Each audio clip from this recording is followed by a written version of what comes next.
Fit the runner, boy, you nigga, no question. You were running, motherfucker, high stepping. Hey, you never had a big enough weapon. Motherfucker, never learned your lesson. I'm a 88 pack nigga. I'm a 88 pack nigga. I mean, day walker, drink blood, trains out, full moon, motherfucker, change like a hoe, nigga. I'm just a nigga from the hood trying to stack a little cheddar for the money. Yeah, buddy. Yeah, buddy. Lightweight, baby. Let's bleed. Stormy in the building. What's good, brother? Yo, Happy New Year, man. Happy New Year to you, big bro. How's everything? Listen, man. It's all good. I'm still here. That's right. Another year in the bag. Another year in the bag. You already know what it is. Drew Titan, Bronx on deck. Shout out to the mighty LDBC. Big bro, the Sensei Stormy Beeman in the building. Supposed to have a guest in here in Focus Ball. I sent him the link. He'll get to it. Steve L. the Mac, Crush the Legend, Daniel Mitchell, Jason, Ghost, Mark Wunderlich in the building, King Jr., Main Event Mark in the building, Devin Blocker, CB Sports in the building, Black Alpha, St. Louis Mix, Aaron Parker, MP, what the fuck? What's good? Duke Todd, Mark Booker, Akando is in the building. Robert Singleton, Coward Nella. I chuckle every time I see that. 88 Sports Talk, G5 Gabe in the mother effing building. HL McClain in the building. Kevin Dunbar, Terry Smoot, DP Rocker, Young Merv, Rax Music, Watcher, my brother from down under in the building. Yes, sir. Brian H, what up? What up? Picasso, Deland James, PGH, Big Dog, what up? Yeah, the family's in the building. Smash that like button. Andrew Gray, smash the like button. Yeah, the family's in the building. Nazi, what up? Yeah, man. So New Year's Eve was good. Every year, Melvin Harris, salute. Every year, like maybe 15 minutes before midnight, I sit down for a minute and I just start to reflect. What did I do this past year? What could I have done better? I just want to know what I could do better. And regardless of the pandemic, I had a pretty good year. I treat people how I want to be treated. And I've done that. And all I can do is be me. And I'm not going to say more of the same because I want to improve every year. Children are watching me. You know what I mean? And family is watching me. And when I say family, I mean you guys. So I just want to give you guys a better product. Cop killer in the building. And I want to contribute to the community the best way that I know how. And as a community, we are also expanding daily. New ideas, new faces of all races, cultures, and creeds. And I'm having a ball doing it, man. Don Shotter, salute. I haven't met a majority of you face-to-face, but I see y'all in the chat. I see y'all a lot. And I appreciate all of you. Johnny Q, salute. I appreciate all of you. This is a form. This is relaxing to me, believe it or not. Of course, you get annoyed with it, but, you can get annoyed playing a damn video game. You know what I'm saying? Again, a lot of you, Andrew Charles, Mr. Gumbo in the building, Bernard Gilbert, salute. A lot of you I haven't met face-to-face, but the few that I have met, when we was in Vegas, you know what I mean? I felt like I knew y'all already. I'm dead serious. I felt like I knew y'all. Now when I read y'all comments in the chat, I hear y'all voice now. You understand? And I legitimately relax when I do this. I legitimately, I have hypertension, like King Kong OT, who we're going to talk about tonight. And if this was stressing me to the point where I couldn't do it, I wouldn't be doing it. Trust me. But this is not stressful. It's not. You guys make it fun. You guys make it worth my while. And what I'm contributing to is the community. And I have so much fun doing so. Salute to my brother, my big brother, Mr. Gumbo. He says, salute Drew Titan, who is that bald-headed piano player on your show.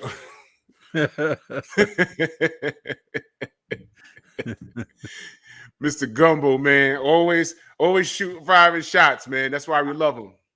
That's why we love him. That's why we love him, man. Mr. Gumbo everywhere. He's always contributed, man. Salute Focus Ball in the building. How you doing, big bro? I don't know if you can you hear me? KF Harris, salute. Brooklyn Born in the building. Mia, salute. Where you been? Snacks B, 704 Joe. Snacks B, yes, sir. Don Shotta. Thrill Hill, salute, fam. Don Shotta in that super chat. Much love and appreciation. He says, salute, Drew and Stormy. Just like I told Stormy yesterday, the pay-per-view was epic live. Yes. I still can't get over how Ortiz shut off Martin, meeting Ugas and Riddick. I'm still not over the hype. Wow. Hashtag LDBC. Yeah, we're going to talk about that, man. That was quality stuff. That was quality stuff. Focus Ball, let me know if you can hear me, if you got your audio together, brother. Yeah, I can hear you. Oh, excellent, excellent, man. How you feel, man? I'm feeling good. Feeling blessed. Excellent, man. I didn't even realize I was on the. Oh, yeah. It's all good, man. Yeah, I was just phenomenal Mexican in the building. I was just letting the family know, man, I appreciate you guys. I appreciate you guys. In the perfect world, you know, we could just get on here and talk boxing and you know, Brian H., salute. Agree to disagree, you know, and things of that nature. He got another stream up. You know, we all agree to disagree or whatever. J. Wayne Citizen, salute. You know, it could get heated at times, but, you know, we family. All we ever want to do is talk boxing, you know, minus, you know, the disrespect and everything else. But, you know, I don't want to, you know, get into all of that. But we have fun. And 78 has done a good thing. He's done a great thing. And it's grown. And with the negative on the outside from people that can't stand what we do, I want you guys to understand it's not about if you let someone else tell it, we're just some black gang, you know, just running around and bullying people. No, we're here. Focus is having a serious problem with this connection. We're here just talking boxing, and people come for us. You know, and Drew, I'd like to add something to what you're saying in congrats and thanks. I know you've heard of the brother Mark Nash out there, right? Yes. Now, Mark came to my chat last night in my post fight, and he came to the call-in show this morning, and the brother did a small thing that turned into something really large. He just, you know, he wrote in the chat and he sent a $2 super chat, and he requested that, you know, somebody match my $2 for Stormy. And dude, the love just poured in. Wow. And last night and then again today. And I didn't ask him, you know, and he was doing, you know, good service by just helping the community. And when he said that and did that, what followed, it warmed my heart. You know what I mean? And I just want to say thank you again to him, because it's those type of things. You know, we all support each other, man. I'm not hating on anybody. You know what I mean? Right. And he didn't have to do that. But when he did it, it was like the way that the people responded to it. It's like, wow, you know, it's more than anything I could have done or said. But at the same time, when someone else who has something going on and they could take the time out from what they do and just come by and say, hey, you know, he's a brother. You know what I mean? By example, You know, that's what it's all about. And again, that show I do, In the Eye of the Storm, that's Mhm. my way. When I invite someone on there, it's not about me, it's about them, because that's who we talk about when they come onto that show. So it's like, man, that was a beautiful thing. And I just wanted to say thank you to him once again. But it's that type of thing that will help all of us get to a better place than where we are presently. You know what I I mean? agree. I agree. Selflessness. Selfless, and I totally agree. You know, all I do is, you know, donations or whatever. I put that aside, and I'm upping the quality of my content, and that's what my other channel is about. Because my other channel, I'll put the link sometime during in the chat, but that has nothing to do with boxing. A few people reached out to me behind the scenes, and they say, "Yo, look, that what you touched on, you need to talk about that more." And I said, "You know what? I do, because I got a lot more to say, and I appreciate you guys, you know, motivating me to say it." So what I did was I started a new channel. The content will be up this week, and I might do my first live next week, but I'm gonna let y'all know during the week if that's a definite or not. But I'm getting, all I've done was put that into my new channel. I had to buy new equipment and everything, so I'm gonna bring y'all a better product. I'm gonna bring y'all more product. You understand? And that's all this is. And I'm just giving back to the community. You guys are the community. You guys are the community, and I really appreciate you guys. You know what I mean? I really, really, really do. I really do, man. So I just wanted to start off the new year by telling you guys thank you so much. I appreciate you guys.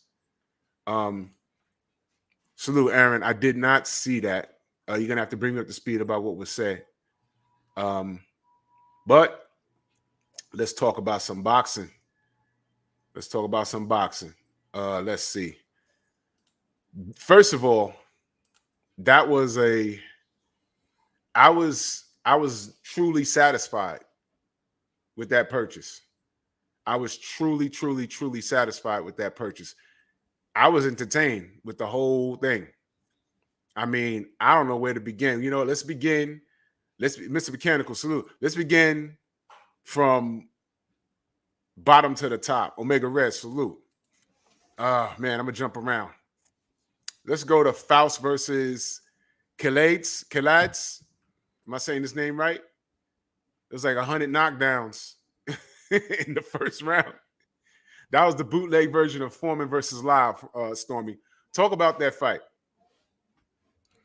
Man, that was one of those where I don't even think the matchmaker intended for that. Right. Mm-hmm. That was supposed to be a showcase for Faust.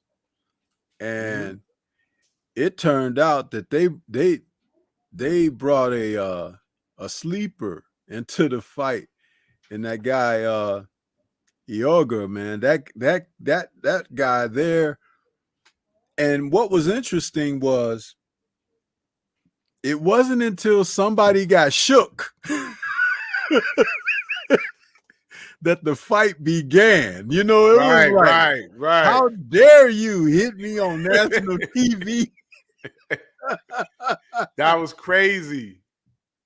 And man, when Ioga fell down, you know, you could see Faust was kind of looking, you know, he was proud of himself and everything. He kind of reminded me of Andrew Galata a little bit. Yeah. And he tried to have that poker face, but I could tell he was a little, I won't say scared. He had butterflies, you know. It was like, you know, he knew he was on TV and everything. But man, the fight started when Ioga got up and hit him back. Did you see that punch he hit him with, though, Drew? He hit him with a right hand on the chin, and not only did it score and buckle the dude, then he fell sideways and went sideways. Yeah, I was like, here we go. It's like, man, that was something else, bro.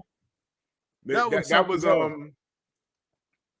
Go ahead. Do you think? Let me get this salute to my brother, Mr. Gumbo. He said, "Y'all have a great show, Drew, and peace to the family." And Drew, please stop that piano player from crying on your show. Hashtag Stormy B, man. I'm at the hospital. Peace, family. I'm out. Yeah, at the hospital. You all right? Talking right, big stuff bro? while he at the hospital. See, that's Mr. Oh, Gumbo, man. Don't I hope put you all too right, much bro. into that.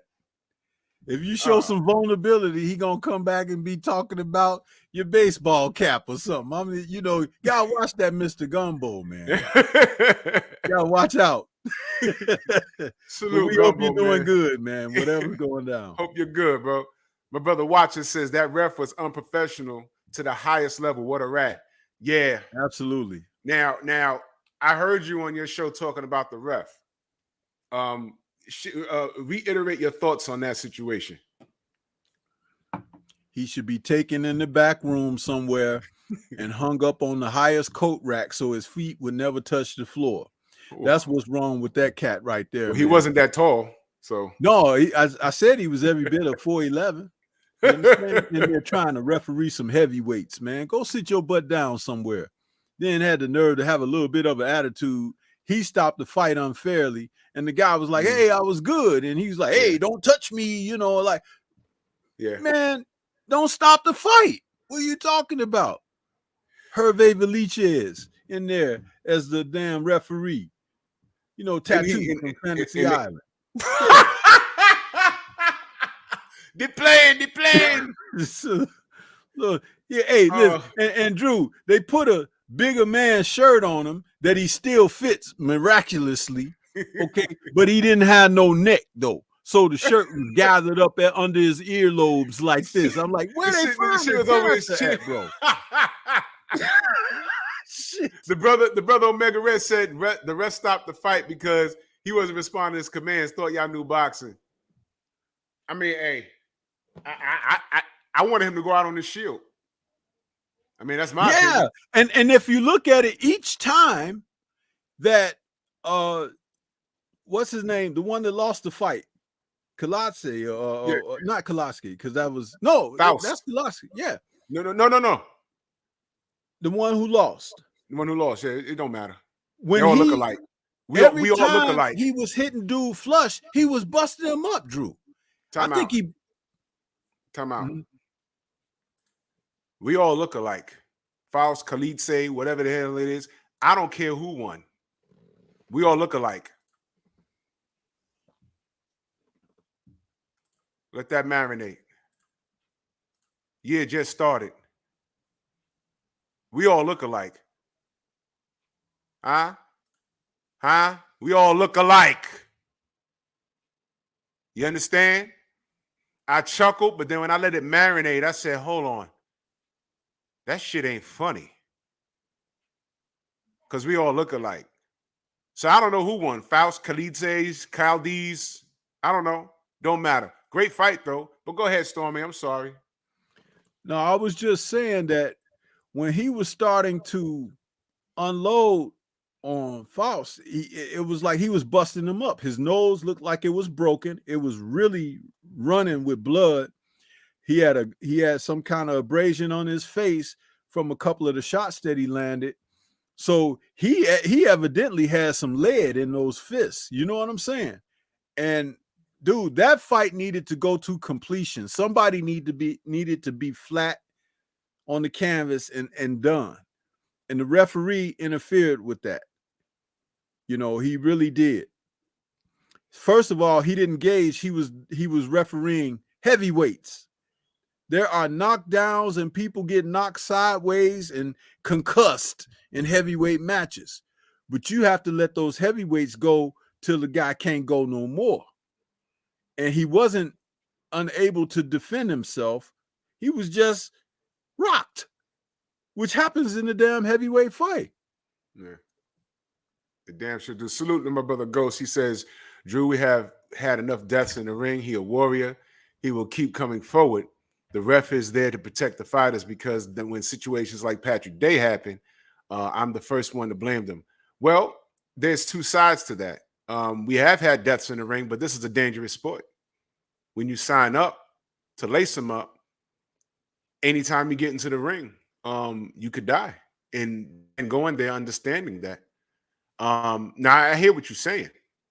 And you're definitely entitled to your opinion. And the ref is there to step in and save the fighters. But, you know, in that aspect last night, based off of what I saw, he could have let that, you know, finish out. Now, when you talk about Patrick Day, that wasn't a Patrick Day situation where he got up off the floor and was like, yo, I'm all right, I'm all right, I'm all right. Patrick just fell. You know what I mean? Man, Focus is having problems with his connection. Patrick just fell. Stormy, the Korean dude that died against Boom Boom Mancini, which resulted in from 15 rounds dropping to 12. What was that guy's name? Dooku Kim. Dooku Kim. That situation, it's different. But see, let us also explain something else about the Dooku Kim situation that they did not let the public know until years later. Really, the information truly came out. That man had been in a fight where he was knocked out before Boom Boom Mancini, like 15 days before their fight. Right. Yeah. And he may have suffered a brain bleed or had some subdural injuries that they did not check for at that time. And it just so happened because he did not have any chance of recuperation time or thorough exam, it suffered in his death in this fight. So the entire boxing suffered for what the neglect of the commissions did. You see, the entire, because I'm going to tell you, we've had more brain bleeds and deaths and everything since they cut it down to 12 rounds. 10, 12 so rounds, what are you trying to tell me? Do we Yeah. need to just cease with the sport of boxing? Because it seemed like when people were going 15 rounds, people wasn't dying like that. Because you had to And be they in were shape. having weigh-ins on the same day. Yeah. So know your history, Ghost, if you want to really go through this, because now you're talking to somebody who has background and is aware of circumstances that you don't know about. Huh? Don't come on here like you know, the parish trying to, make good for everyone, because there is no such thing as good for everyone. People in this sport, they cut corners. They lie. Huh? They falsify documents and information. Who the hell allowed Muhammad Ali to get in the ring with Larry Holmes back in 1978, 1979, whenever that was? And Ali should have never been fighting in those last 3 fights he fought in his career. The man couldn't even do a perfect balance test where you extend your arms out to your side and bring your fingers to touch your nose like this. He was missing every time. That's neurological damage there. Shit. Well, Ghost's family. It's all good. Ghost's family. No, I'm just saying, I'm coming down with the thing of like, don't come in here like that when we know better. That referee should have let that fight go on last night because it was going to finish, but he pulled the plug early. It was like somebody turning the camera off and stopping it like, oh, wait, well, what happened? Remember, they stopped Carl the Truth Williams against Mike Tyson. Tyson dropped him in 93 seconds with a left hook counter. Truth went down on the seat of his pants. Randy, I forget his name, Randy something, the referee, the former heavyweight fighter himself. He got up. He asked Truth, was he okay? Truth shook his head like this because he was trying to clear his head. He was groggy, and he stopped the fight. And he was like, whoa, what are you stopping it for? Anybody could see that was watching that he's trying to clear his head. That's what people do when they try to clear their head. Now, he let me add his head like, no, I don't want to continue. Yeah, to that. It's funny you mentioned Carl the Truth Williams because I forgot who he was fighting, but he got dropped. It looked worse than that. And I forgot his opponent, but his opponent dropped him and he felt bad. You thought the fight was over, but he popped back up and he ended up whooping dude's ass. And it's on YouTube. I forgot. But in the first exchange, he got dropped fast. And you would have thought the fight was over, but then he popped up and was bouncing around. But I remember that Carl the Truth Williams fight. And I was like, wow. He didn't even give him a chance. That shit was crazy. Salute to Young Merv the Cut Man. He said, thank you to everyone for the birthday wishes. Y'all are once again blessing. Y'all are once again a blessing. LDBC for life, no doubt, fam. Much love and appreciation. Much love. Oh yeah, Maxim Dadashev. Maxim Dadashev. Remember that? I mean, it's always it's kind of last night, in my opinion, I just thought it was a bad call. I think he could have I think the ref, big block salute. I think the ref could have let it go. A little something. But you know, it's a tough call. It's a tough call. But see, what people don't realize is when, how could I explain this without fucking? I don't care whose feelings I hurt. Boxing is a business. We know that. And when people get hurt on a level that is possible, but it's like we'll cross that bridge when we get to it. The sanctioning bodies and the sports as a whole, they have to do something about it to show that they are being humane. First of all, boxing is inhumane. Two people getting in the ring and fighting for money, that's inhumane. Most jobs that exist are a contradiction to human nature. I'll give you an example. If a fire if a building is engulfed in flames, it's not human nature to run towards the damn building. It's human nature to run away from it. But firemen, they run towards the fire. That's like not normal. Police officers, you see a crime, you hear gunfire, you got to go towards it. That's not normal. You understand? Boxing, a lot of people don't like the fight. There are people that look at us crazy. Oh, boxing and MMA, those are barbaric sports. You can't hurt people. But for some reason, we get online every day and discuss boxing and MMA and things like that. You see my brother Scotty. He's phenomenal in MMA talk. Please go subscribe to World Combat Sports. You understand what I'm saying? And whenever something happens, they have to show their humanity and change a rule to please the masses. Y'all don't remember because now it's normalized, but fairly recently, MMA wasn't allowed in the state of New York. Scotty, you know that? You know what I'm saying?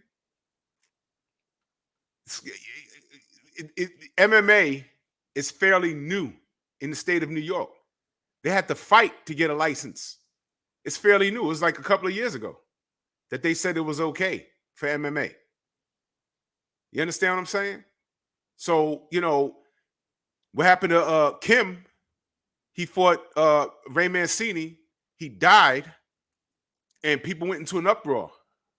You know what I'm saying? It's like, oh, so what do we do? Okay, we got to show them that we're doing something. Okay, 15 rounds is too much. Knock it down to 12. And now I stand in front of you today saying, yo, they need to pump it back up to 15 because that'll separate the men from the boys. How many times we saw fights where it's like, yo, man, it ended in a unanimous or a split decision, but if this fighter had 3 more rounds, he'd have got him out of there. What if Lomachenko versus Teofimo went 3 more rounds because Loma turned it on after the 6th? What if he had 3 more rounds? Things like that, right? But then you got the, I think the Russian fella that suffered a brain hemorrhage or something right here in New York. All right. And I think the city sued. I mean, the family sued. I think the state or something. They got some money. And what did they do? They have to alter a rule, which allegedly affected Wilder versus Ortiz 1. Y'all remember that? When Deontay was severely hurt, he was shaking his head. He went back to the corner. He stood up, was ready for the next round. Boom. Hold on. He's ready for the next round. He gets up, boom, and ready to rock. But due to the rules, the ref and the doctor said, no, we got to check you to make sure you're okay. And that's when Paulie starts screaming, oh, it's not against the rules. What are they doing? No, nigga, you don't know the rules. You light-skinned nigga. Yeah, you light-skinned, because Paulie's Sicilian. I don't want to go there. You light-skinned nigga. You don't know the rules. And you from New York, you dumbass. Excuse me. Hello, monkeys. Fuck you, Paulie. You understand? See, rules like that, rules change. But no one was cheating for Deontay Wilder. It was the rules. Why? Because we had a severe injury in the ring. We had a severe injury in the ring. So whenever something happens, every action has a reaction. Rules change all the time. So, boxing, you could die. There's deaths in the ring that you probably don't even know about. You know what I'm saying? There's deaths in the ring. There's people walking around right now with neurological problems. You're like, well, what happened with you? Yo, yeah, I used to be a boxer. When? Well, I was Golden Gloves. I was a contender at Golden Gloves, and I don't know what happened. I got hit with a jab. Next thing you know, I'm waking up. It's a week later in the hospital. Well, I ain't never heard about it. Well, it was just a local fight. This is a dangerous sport, man. This is a dangerous sport. No getting around it. So that's why I'm saying, I said all that to say this. The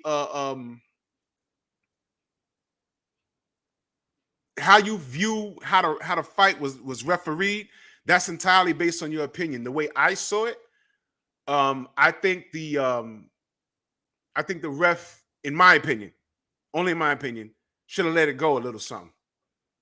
Especially if the fighter's up off the floor and he's like coherent, like, yo, I want to go. The fighters that I mentioned, Duke Kusim or whatever, these guys was laying on the ground. These guys was laying on the ground. It wasn't moving. They hit the ground and he didn't get up. In this situation. Also, Drew, with the rounds being 15 rounds being championship rounds, you had a lot more decisive victories. Yes. In those circumstances. In the championship rounds, some guys tapped out, before 15 due to lack of conditioning, punishment that may have been absorbed during the bout and things of that nature. Also, conditioning played a huge role because you knew you had to go 15. You didn't see a lot of out of shape guys contending for championship round, 15 round championship fights. Makes a huge difference. Those two guys we watched last night, Michael Coffey and what's his name, Jonathan Rice. Right, Rice, yeah. That fight could have been a 10 round or 12 round fight in the 15 round era. And you saw that there were moments in that fight where they were just standing there looking at each other. It's like, because they didn't have a lot to put out.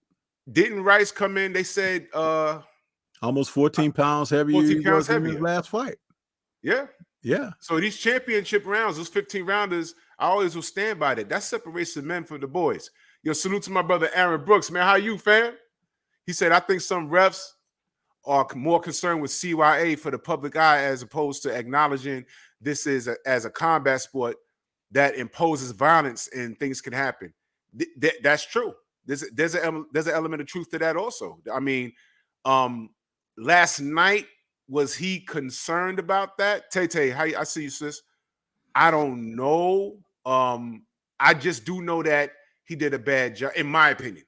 I think he did a bad job on that. Big Texas salute. I think he did a bad job. That's just my opinion. I think he did a bad job. I think he could have let that rock a little more. And I think we were on the verge of seeing. We saw some classic moments, but I think it could have been a classic fight, especially when he was ready to go. If he had enough energy to push the damn ref, for the ref to be like, "Hey, what are you doing?" Then he had enough energy to fight. What if that was the same ref in the fight between Baranchek and what's the Latin brother's name, where they had the 8 knockdowns in 5 rounds? Remember that? Yeah. Dude, that was a classic. That is now like the #1 elevator fight.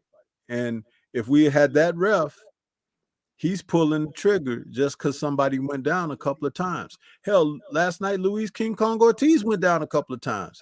then comes back and put Martin in the astral realm. So it's like, come on, man, you have to be able to know what you're looking at in there. Yeah, you have to. Where Diana's was he to save Martin from further damage before his arm got all twisted up in the ropes and everything? Because Martin was looking out into the arena and talking to somebody in the soul realm. Huh? He was. And it was like the referee was looking at him too, like, damn, I've never seen this shit before. You know what I mean? It's like we'll get to that because that was crazy. All right, we'll get to that. Let's go in order. Okay, so Faust Khaleds, that was a classic in our opinion that was cut short. Let's talk about Martin versus Duno. I was very impressed with Martin. I was very impressed with him. Very, very, very impressed with him. And he called out Devin, did he not? Yeah.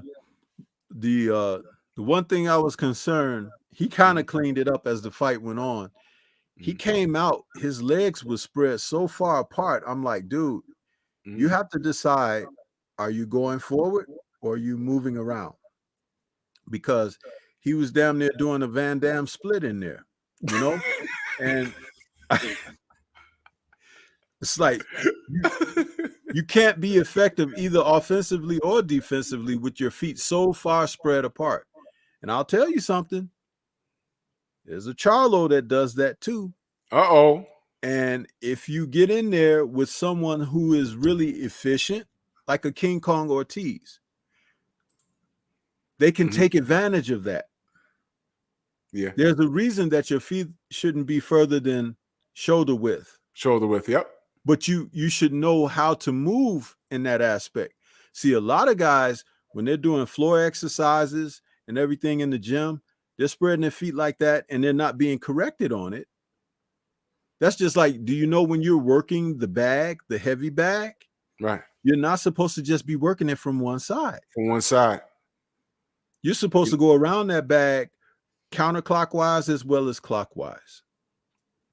You know what I mean? Really good. Go under it. It's It's like, but you could tell when things are not being taught.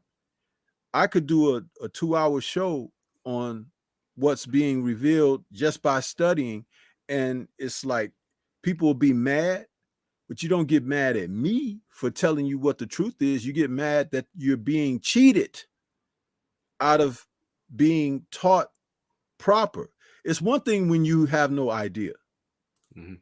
But it's another thing when you begin to be put up on game and then you don't want to make a change as far as saying, hey, I need to be more thorough in this aspect of my game so I can be better.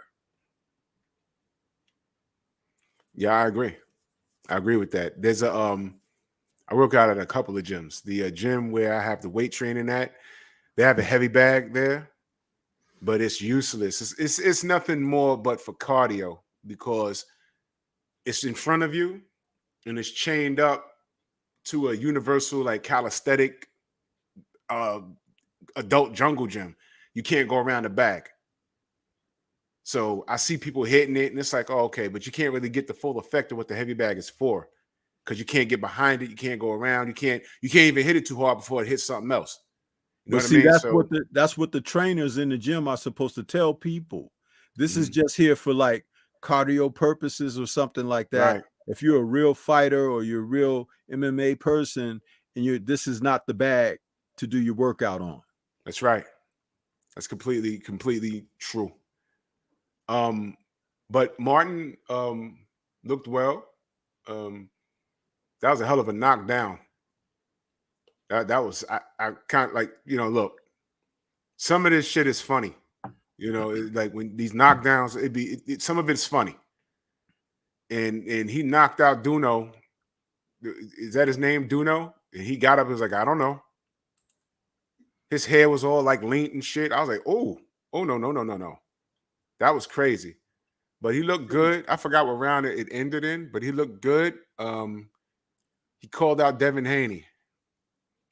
How you think that works out for him? Well, let me make a comment on Duno first. Duno was in there, and I forget who that was working his corner, but he was under the impression, the falsehood that many fighters have about fighting.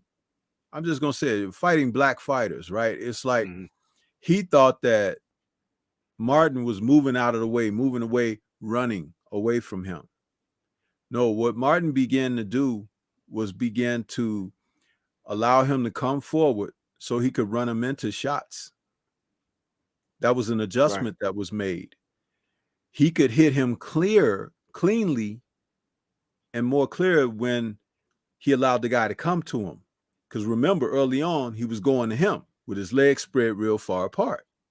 Right. So the simple adjustment that Martin made was to allow the guy to come in. Now I can catch him clean because his defense is null and void. It's like he was wide open. Okay. So by the time you looked at him when the fight ended, Duno looked like he had been 10 rounds. He was battered. Yeah. What was great about Martin was the efficiency of his shots that he was throwing. And he's got very good close short shots. Very good. That's a lot like how Earl fights when he's on the inside or near like medium range. He throws those short, sharp shots, you know, and when guys are like not defensively sound or whatever, and you catching them with those shots, you can place the shots in certain areas because you're going to get a certain result. And then, boom, you drop them with the knockout shot. And that's what you saw from him last night. Now, him calling out Devin, excuse me, that is a good thing because we need young guys to fight each other. Yes. It doesn't matter that Devin only is the WBC champ right now, and this guy is moving toward that contender status and wants to step up there and test the waters and see who we can get. That's great. Devin should respond. He should respond because if you beat that guy, you've just beat a young guy like yourself that had a potential, you know, be a champion or whatever, and it just fortifies and solidifies who you are. You can't play their game. Play your game, what's in your best interest. And that's how I see that. Now, I agree 110%. Especially if the powers that be are going to block Undisputed, enabled by these rabid-ass fans foaming at the mouth like rabid dogs. Hey, man, make the Martin fight. He called you out. If no one wants Devin to be Undisputed, or if Undisputed is not in the best interest of what the powers that be see, you know what I'm saying? If Devin Haney and guys like Wilder and guys like Spence or Bud, if those are not the faces you want as Undisputed, fine. This is why that's for another show. Drop the goddamn titles and y'all go ahead and make money on y'all own. Because I know I will stop what I'm doing on Juneteenth. If I can get Bud versus Errol on a Saturday, and on a Sunday, I can get Devin versus Tank. I don't care where in the United States that's being held. Hopefully Atlanta or Brooklyn. I'll be there. Because wherever that fight weekend is, it's going to be a sellout. I'll be there. I'll go to Atlanta. I'll go to Vegas. I'll hop on a train and go to Brooklyn. I'm good. Salute to Scrapbook Boxing in the building. Happy New Year, brother. He says, Happy New Year's, Drew Titan and Stormy B-Man. The best to you and your families. Peace to the chat. Peace to Scrapbook Boxing, one of the three wise men. And salute to Kurt Sugar. Happy New Year, brother. Big bro. Lars D, I see you, fam. How you feeling? Justin, I see the family's in here. Yes, sir. Jordan, let the record show that I'm ready to do some more collabs with Scrapbook, man. It's 2022 now. Let's pick it up. Yeah, Scrap, mishearing you, man. I love it when the three wise men talk. That's like a college session. I'll just put it on wherever I'm at, and I just be listening. I'll be like this, just listening. I have nothing to say, nothing to add. I just want to hear it. I miss the three wise men. Jason, salute. Mr. J Dub, salute, man. Salute to y'all. Donnell Schaefer, salute. All right, so that's that was Mr. Martin. You know, he's on the radar now. Outstanding knockout. I'm sure Trill Bill saw it. So that is what it is. So let's go to and before you move on, let's just say this last thing. Because he did say Devin's name, if that is a potential next fight candidate or something like that for Devin, please, Trill Bill, Devin Haney, don't negotiate in the public with the young man. Y'all get behind the scenes, make your deals, announce the fight, and fight.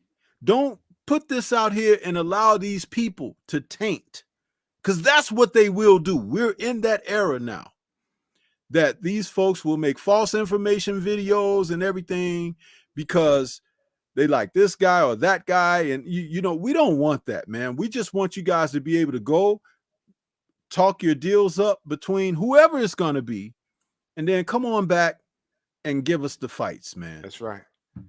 I think that the only reason why it ended up in the public eye, you know, the bullshit surrounding it, you know, yeah, I even want to visit it because somehow I don't even want to talk about it. But salute to Trill Bill and Devin, and you got a live one. If these guys will keep ducking you, you know what I'm saying? Get Martin paid. That's how I see it. Get him paid. You dig? He said your name. He had outstanding knockout. If these guys don't want no smoke with Devin Haney, get that brother paid. It is what it is. Salute to Brother Code in that super chat. Much love and appreciation. He says salute to the LDBC. Happy New Year.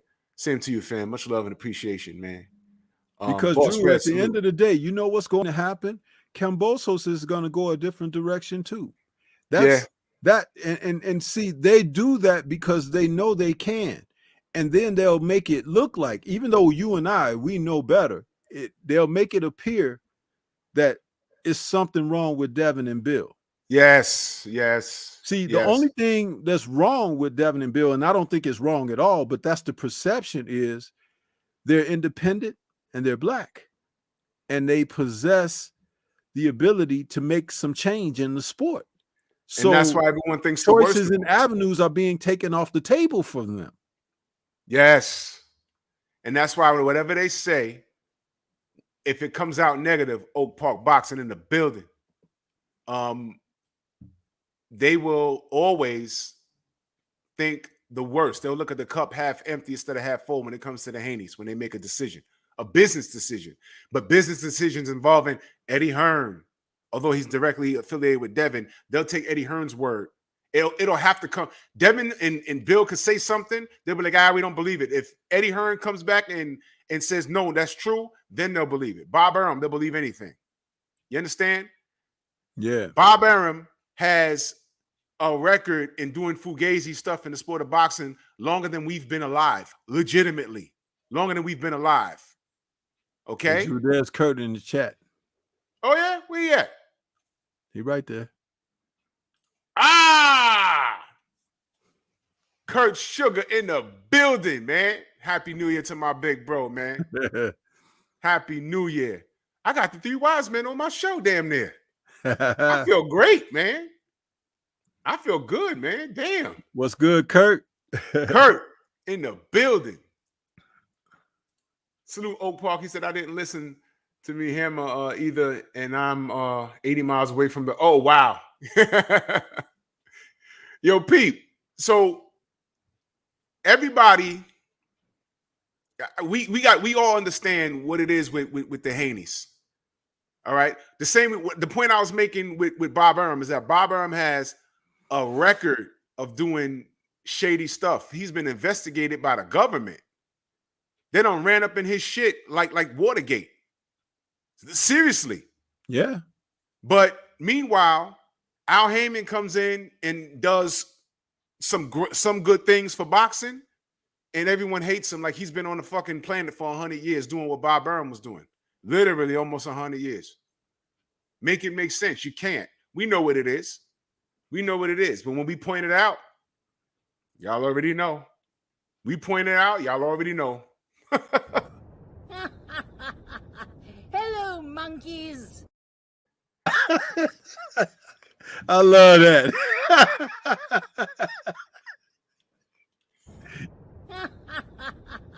Hello, monkeys.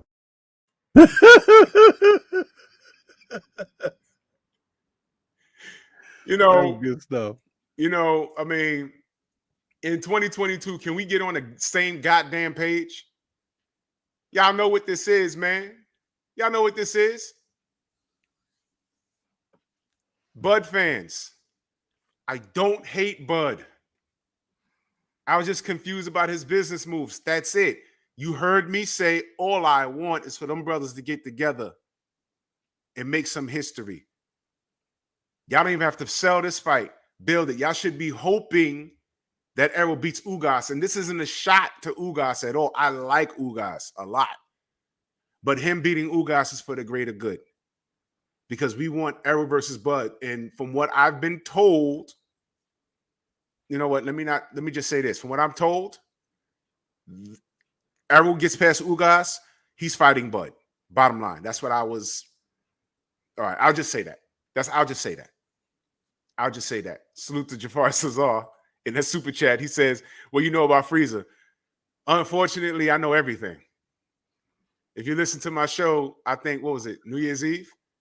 Did y'all know there's a distinct connection between the Saiyans and Africans? That there's so many gems in that story of Saiyans. Think, if you know Dragon Ball, think about what the Saiyans went through and then think about Africa. And Frieza is the ultimate colonizer. Just think about that. And why the fuck do they turn into monkeys on a full goddamn moon? Really think about it. Hello, monkeys. There was enough power kneeling in front of him. They could have bust his ass, but they didn't do it. Why? They're conditioned. Think about it. Think about it. I don't want to get too deep, but we ain't talking about no ape shit, are we?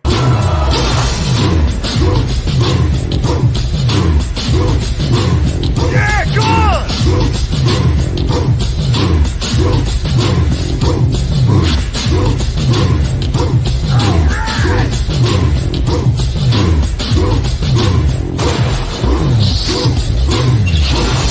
Yeah, man, come on! Yeah, man, come on!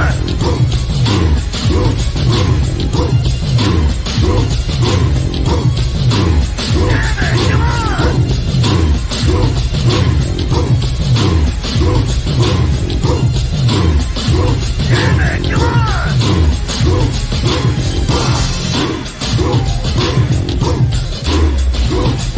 Yeah, man, come on!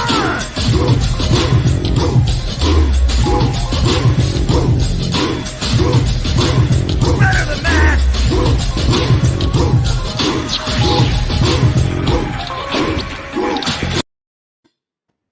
Thumbs up, monkeys. Oh, man. That one right there is a little deeper than people realize. Oh, yeah. I you know. thought long and hard. I thought I was working on that for about a good 3 weeks. I had to think on that.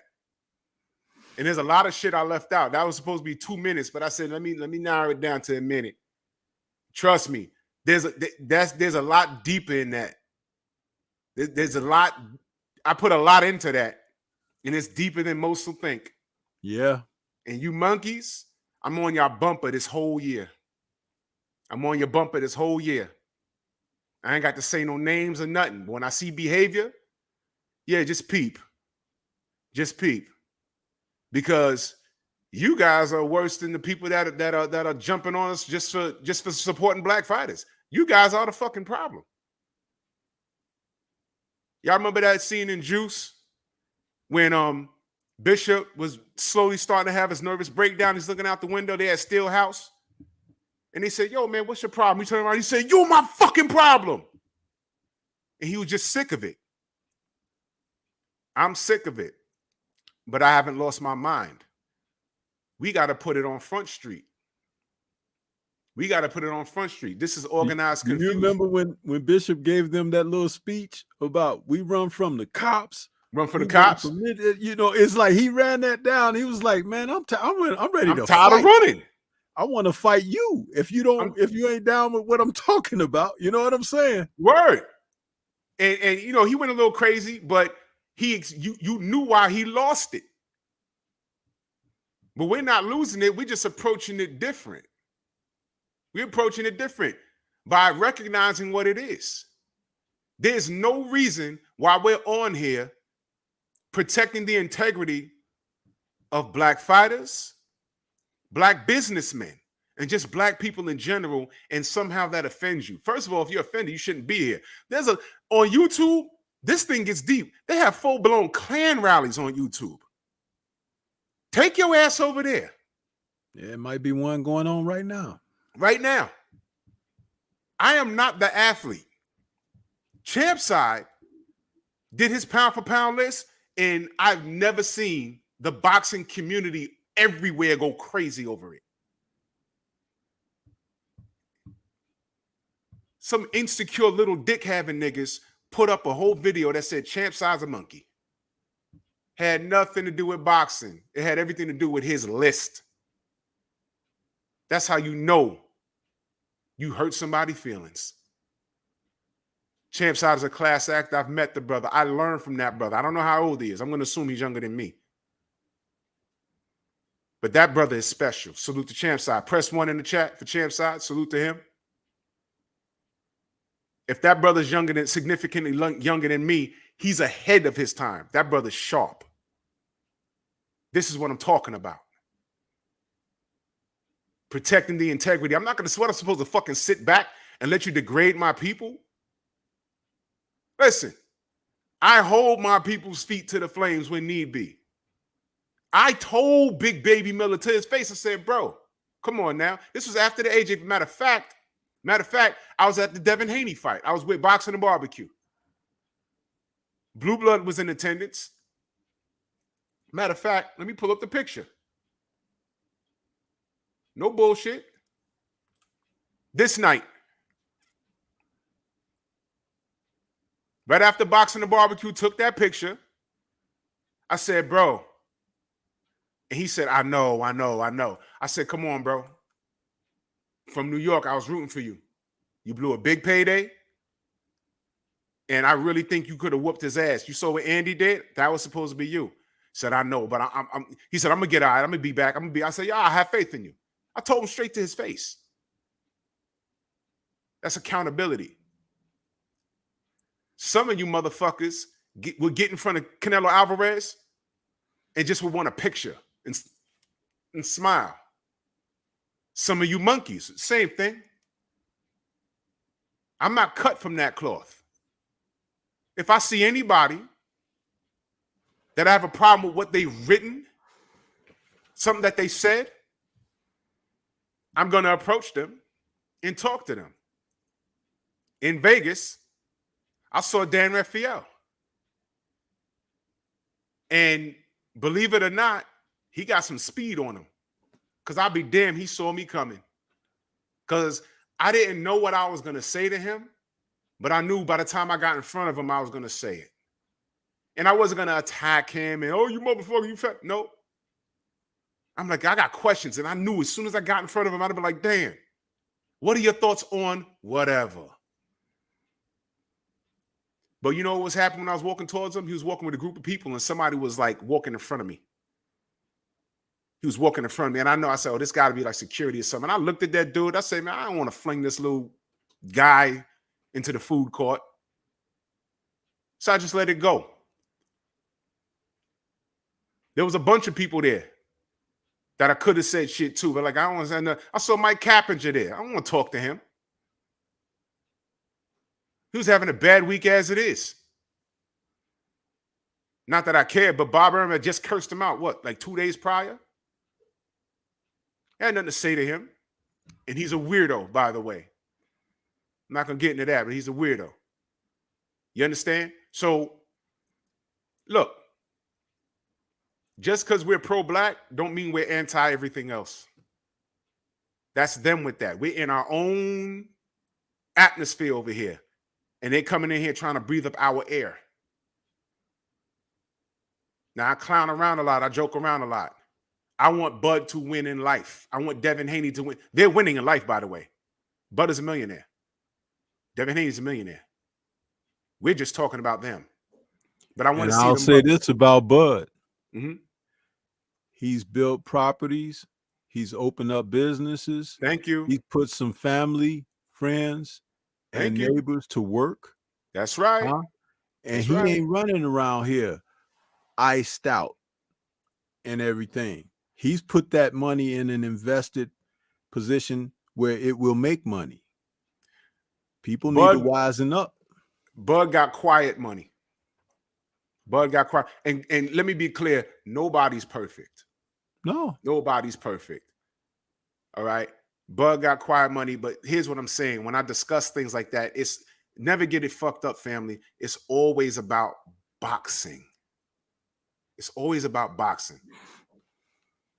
All right. When I say I want those brothers to do it for the culture, y'all know what I meant. I explained it. My only problem with Bud was how he conducted the business, and I think he prolonged the fight. Just like I said, when Errol flipped his car and he walked away with just a few missing teeth, I said, shit. That was God and the ancestors and everything else. Because I don't know how he walked away from that shit, but he did. And then when we found out officially that he was intoxicated, I said, yo, shit, he should know better than that moving forward. Now, at least come on now.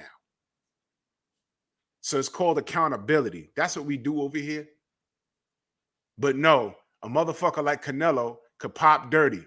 Oscar Valdez could pop dirty. A and B samples. And still be allowed to fight. And then we're looking around like, hey, man, what the fuck? We was just in here talking about referees and dying in the ring. We're talking about basic boxing, but what happens if the motherfucker dies in the ring and the other dude pops dirty? A and B samples, dirty. Clearbuterol, oh, they done no problem. Don't do it again, but we're gonna up the level. So if you do it again, it's okay. And then when we point, what you call it? What's his girl? Alejandro Jimenez was turning into a full blown. She was growing a penis while she was fighting. Freyshawn Cruz, DAZN. And then when we point it out and say, "Yo, look at this," what do y'all say to us? We're not supposed to support Al Heyman. We're not supposed to support Errol. We're not supposed to support Bud. And when I say organized confusion, some of you motherfuckers will jump into the chat and egg it on. I see, dogs, I see a lot more than you think. I've seen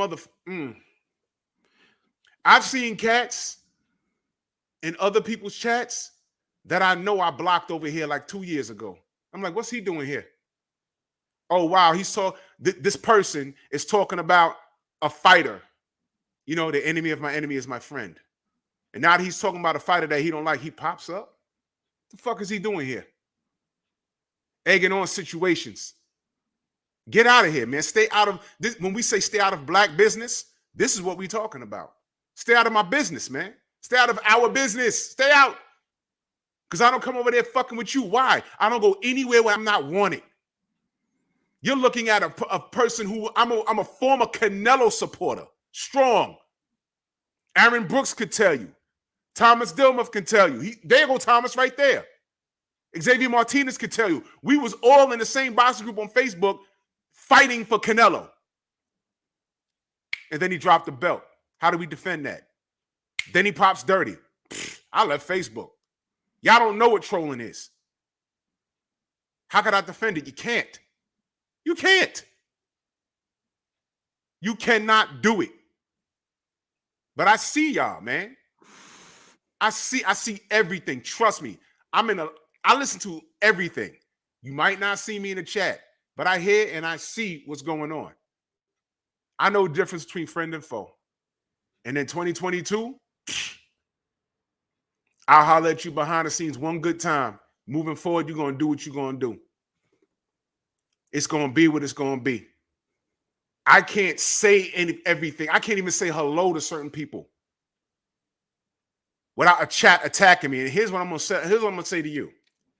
You content creators. All right. Now I'm going to touch on this and we're going to get back to boxing. I promise. A lot of times I'll see you live and I'll say something. What's up or whatever.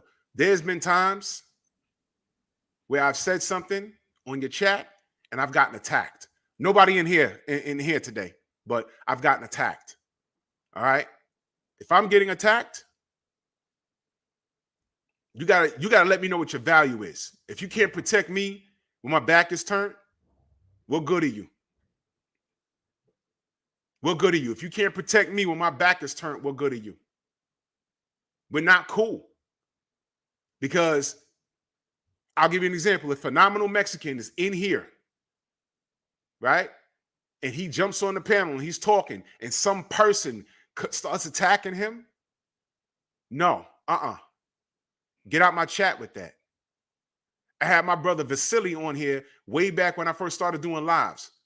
Vasily is the Russian language translator. He used to work for HBO. I had him on the show with Batman, right?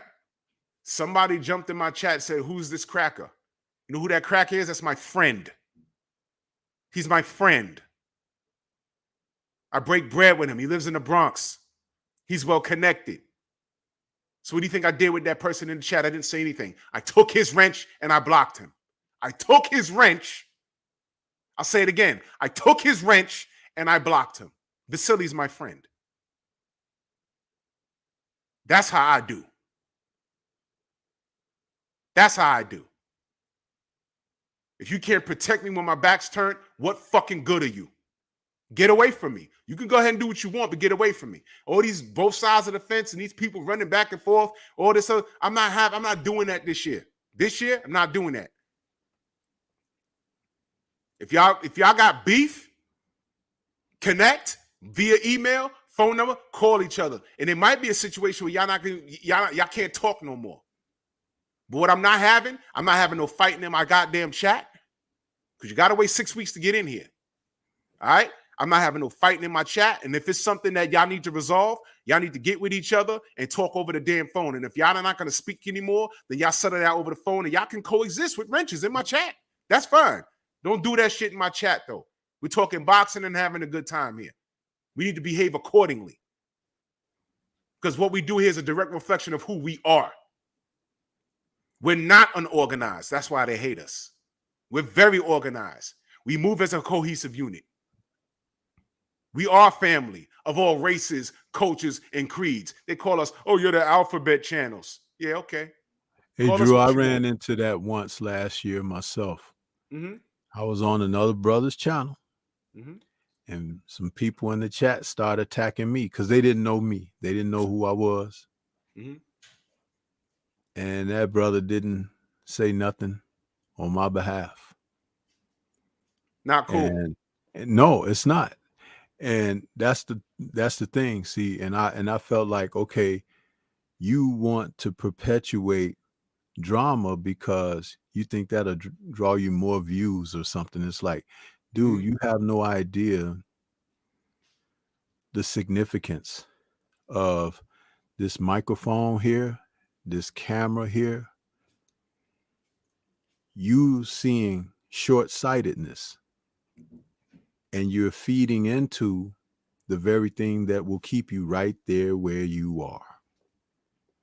And everyone who follows you thinks like you, and those who don't even think like you, but they'll consume you because that's what crabs in a barrel do. Thank you.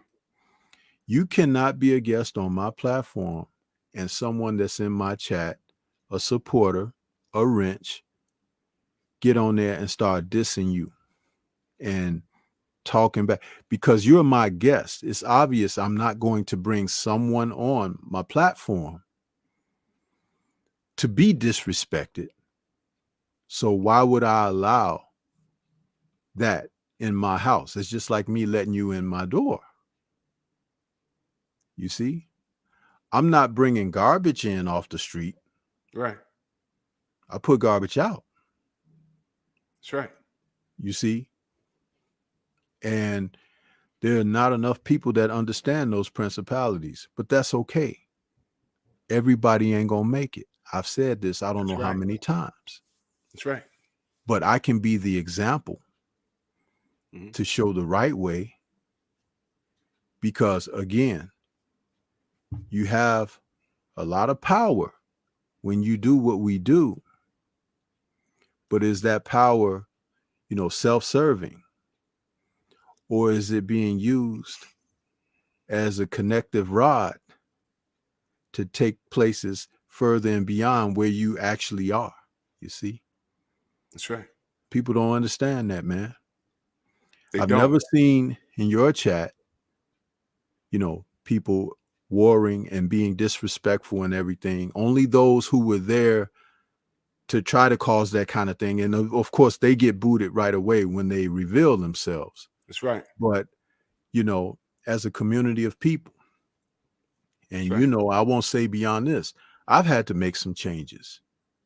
But as I've made changes, I do it for the best of where I'm trying to go, what I'm trying to do and be. You know what I mean? And sometimes we do things, we make mistakes. Sometimes we do things and they're for a good reason or whatever. But at the same time, you have to understand, once you do this, there's responsibility in this. Yes. There are words that are so powerful that we can speak over this mic tonight Yes. that'll change somebody else's life tomorrow That's right. for the better. That's right. Stormy, let me say this. There's been times, y'all have no idea, there's been times where I've gotten out of bed with a migraine, my pressure be up, I take a shower, and I look at myself in the mirror, I'm like, yo, I don't even want to do this. I'm going to get back in the bed. But you know what? I'm like, yo, let me take my medicine and suck it up, because I am a part of people's mornings now. They've allowed me into their homes, their radios, their cars, driving to school or whatever. That's why I try to watch my mouth now. Somebody hit me up behind the scenes and says, yo, you know, you're a little belligerent. And I was riding with my kids to school. And I said, you know what? He's right. I need to be responsible with my content. And I have to curb my mouth. Now, sometimes I'll just lose it and I'll just be like, you know, F this, you know, but, you know, it has to be less of that. I have a responsibility now. And that's why I call y'all family. Blue Blood calls y'all family. And salute to my brother William. He says, when I started following Blue Blood, I had a few people emailing me and telling me to get the fuck out of here because I was the wrong color. I didn't know there was a color dedicated to boxing. I didn't know that. You see what I'm saying? Now, why are they treating him like that? Will is everywhere, supporting. He don't get into the race shit. Or I've seen this. Yo, listen, I know all the names. I see his name. He's everywhere. And supporting. He's an OG. He ain't no young fool. Yeah, he's not no young dude. And this is what he gets. It's not fair. And salute to my brother Aaron. He could tell you, see, he said, no lie. You used to ride with Canelo hard as fuck. I remember when you picked Canelo and I was riding with Cotto. How long ago was that fight? You see what I'm saying? That's not a lie. That is not a lie. I dead ass was riding with Cotto, but I give him the same treatment I gave Big Baby Miller. All right? If I was able to get next to Canelo and talk to him, what do you think I would say? Come on, man. Come on, man. I mean, come on. We talk about boxing, right? We was just talking about, you know, deaths in the ring. All of this is relevant. Is it too much to ask for a clean sport? Do y'all really think?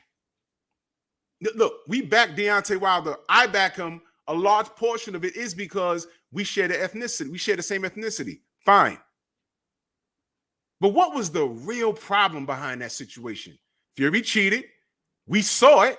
And the community did nothing. The same sanctioning body that told Canelo was okay to juice. The same sanctioning body that said it was okay for Oscar Valdez to go ahead and fight. The same sanctioning body that degraded us and called us stupid. When we said, when we asked them, did y'all check Alejandro Jimenez? Those 3 instances. We were right. And then when we speak on it, we're wrong. Really think about what's happening here. And then when I look at these monkeys, the LDBC, do you fucking know why we exist, you idiots? We exist for you. You don't know if one of your relatives or a friend of yours or a friend's child is going to start boxing. You're going to want an LDBC around. You're going to want us around. I get emails a lot from people I don't know. Yo, man, could you have this guy on my show? Yo, this is my son. He's in it. I'm like, whoa, it's a lot to decipher. I have a life outside of this. So it's hard for me to get back. I try and get back to everybody. know what I'm saying? And salute to Ghost because he hooked me up. Shout out to Ghost because we got some things brewing. He put me in direct connection. Y'all know I'm frustrated with how Cubans are being treated in the sport. I'll just say that. So I'm going to do my part to speak louder for them. I'm going to do my part. So salute to Ghost. But these are the things that we do. What I don't have time for is for talking about other YouTubers. That's why I asked y'all, I see everything. Don't say anybody's name. I don't care who's talking about me. That's not what I'm here for. If they feel some kind of way that when they see me at an event, they want to get physical, they got to live by that or die by that. That's on them. I'm not on here talking about what I'm going to do to somebody. I'm not on here doing lives with anybody's name in mind. I don't do that. I'm 46 years old. I don't do that. When we meet in public, it's going to be what it's going to be. But just remember, you make the bed you lay in. I'm talking boxing and y'all niggas talking about me. Niggas. Because ain't no people looking like William talking about me. Ain't no people looking like Mark Wunderlich talking about me. It's niggas. And then these same people will turn around that y'all be in their chat, bigging them up to, oh, yeah, you're impartial. Yeah. You're not biased. Those same niggas tell me, yo, man, black people can't get along. Black on black crime. But Chicago, yeah, we dealing with it right now. Several videos about all kinds of LDBC members, and we don't know who the fuck they are, and we don't talk about these dudes. You go by their channel, 200 subs, 300 subs. Who are you? Nothing. And even if you got 20,000 subs, why are you worried about little old me? I got under 10,000 subs. Why am I touching more homes and touching more lives and making a difference? How can I go live and have 200 or 200 plus people, 150 to 200 plus people in my lives? You go live, you could barely hold 30. Make it make sense. If people like, trust, and respect you, they're going to fuck with you. And why is it that they fuck? And guess what? I'm not stealing your audience. It don't work that way. I'm not stealing your audience. I just said if people like, trust, and respect you, they're going to fuck with you. Do your content, stop talking about other people. That's for small-minded people. I'm trying to build something here. 78 has built something special here. And all we're doing is we want to work, we want to grow, and do right by certain fighters. If there was no us, imagine what they'd have done to Devin Haney. If there was no us, imagine what they've done, what they would have done to Deontay. The brother told us to our face, yo, thank you. They tried to railroad me. We stepped in. You understand? Oh, yeah, the Alphabet channel, the Black channel. Do we not speak? Have we spoken harsh of Josh Taylor? No. I've done a couple of videos about you. I like this guy. I don't care what race, culture, or creed you are. If you fuck up, I'm going to let you have it. I don't care who you are. AJ's black. He fucked up. We let him have it. Man, Big Baby's Josh black. Taylor, Friday night on my year-end show, I gave him one of the highest compliments. Yes. You understand? And in my Thunderous top 10 that I end of the year, my Thunderous top 10 list, he's at number 2. That man is for real. Right. Not only that, but it's like you're talking about me, who, of course, I don't have a dog in the race. So it's like when I'm saying it, it's all on the level legitimate. It's not me just trying to do puff service or something like that. It's like being genuine in a situation where there's a lot of disingenuous agendas, No doubt. So, Pablo Escobar, he said, Charlo Black, we got it. We got it, both of them. I have them in the monkey clip. Yeah, deservedly. We give it to everybody. But they only see what they want to see. That's what's enraging when I see guys like Ishe Smith and a list of these other monkeys acting crazy. You ever seen a bunch of monkeys in the zoo when they throw the food in there and they start screaming at each other, snatching bananas and shit? I get annoyed with that because you know why? We're better than that. But these motherfuckers, they think Jerry Springer generated a lot of ratings when he got away from who he was. This must be said. Y'all don't remember when Jerry Springer first came out. When he first came out, he was replacing a man by the name of Phil Donahue. Stormy, I know you remember the Phil Donahue show. Okay? Yeah. Phil Donahue was talk show. When he left, he wore a suit and he spoke and he would, tackle current events. And when he retired, they were looking to fill that spot. Jerry Springer came along. He looked the part. And his show started off very calm. And what they noticed was the first time he had an incident on his show, they looked at those ratings and said, oh, shit, wait a minute. And it got progressively worse. And it got more outrageous. And then the government had to step in. And they said, look, these are assaults y'all catching on camera. Some of these people, and Steve was a cop. He said, you're supposed to be arresting a lot of these people. All right. So what they got to do? That's when you've seen people like getting in the middle of the fights now. It all changed. But Jerry Springer had to sell himself for that dollar. I'm not doing that. I don't allow that bullshit in my chat. I don't allow, people make videos about me. I don't respond. I'm better than all of that. Don't do it here. We're here to discuss boxing. I think it's my first show of the year. I think this needed to be said. I'm reinforcing the house rules. If y'all see somebody in the chat y'all got a problem with, hit them up. Don't do it in my chat. I ain't got nothing to do with it. If you're not sure about another channel, this person, that's right, Richard Bay too. Another person, oh, this guy made a video about you. I thought he was cool. You listen. All of you are LDBC members, refer to the list. That's all I could tell you. There's a lot of us there. If some person is making a video and say, yeah, I don't like this guy, and like, yo, is he LDBC? No. Okay, don't worry about what he says. Let him say what he wants to say. Don't worry about what he says. It's okay. You will never see a diss video from me, a response video. I don't care. Everyone does that to me. This is my response to Drew Titan. And they send me the video. I'm like, who the fuck is this guy? Don't matter. He's dead now. Uh-oh. Time reveals all truth. Y'all know who I'm talking about. All of that fascination and memes with needles stuck in a bodybuilder's arm and all this other shit. You know what that was about? He was really sick and he was crying for help. And he was infatuated because I was every bit the man physically that he wanted to be. And more than likely mentally. Because his highest rated videos, because I went to his channel and looked, his highest rated videos were the ones he was talking about me. That's a sin and a shame. I ain't have to lift a finger. Universe is 360 degrees because by accident, I found out what happened to him. Right before I came to Vegas.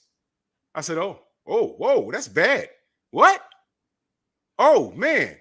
And he died from health complications. I said, oh, shit. Talk about him or talk to him for what? I'm supposed to talk to somebody? These people in the comment section, you can't get in. But when I put up a video, it's, oh, this is so stupid. Stop right there. You write, this is so stupid, your first sentence, and then you write a paragraph after that. This is so stupid. Listen, I don't want to read anything past that. You are so stupid. If you know box, I don't want to read shit past that. Block Mutombo. Ask them. Meet Mutombo. You know who Mutombo is? He's checking in the game right now. Oh, bang, gone. I don't deal with that nonsense. And I'm sorry to take the show in this direction, but these are house rules. This is why. You seeing why I don't have to respond to anybody. Because believe it or not, I don't have anything bad to say about anybody. Why? Because I don't know these cats. I don't know these cats. You make a yo, listen, who the fuck makes a response video to anybody who's not even talking to them? That's literally like you see a couple arguing on the corner and you walking up and telling the brother, yo, you shouldn't say that to her. Oh, shit. I hope you got hands. I hope you're ready.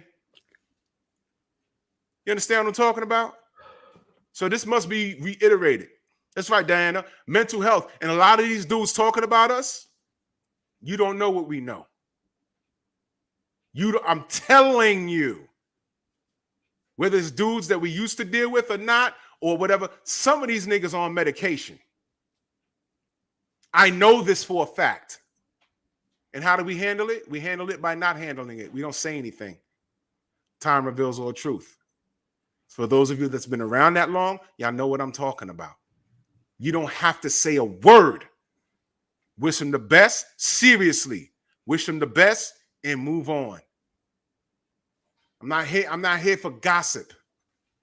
These are grown-ass men talking about other men doing the same thing online. What? What? That's childish. That's petty. That's whack. That's bullshit. Do you understand the motherfuckers that chronically troll and go on BFTV's chat? You know that there's something wrong with them? I mean, mentally, there's something wrong with them. That's crazy behavior. Trolling, switching your name on 4,100 accounts and talking shit online. You ain't got other things to do? Is that making you any bread? Or are you getting your rocks off on that? Do you sit down and oil yourself up before you get down and say, hey man, you know, I'm gonna troll Drew, I'm gonna troll BFTB. You cats are disgusting.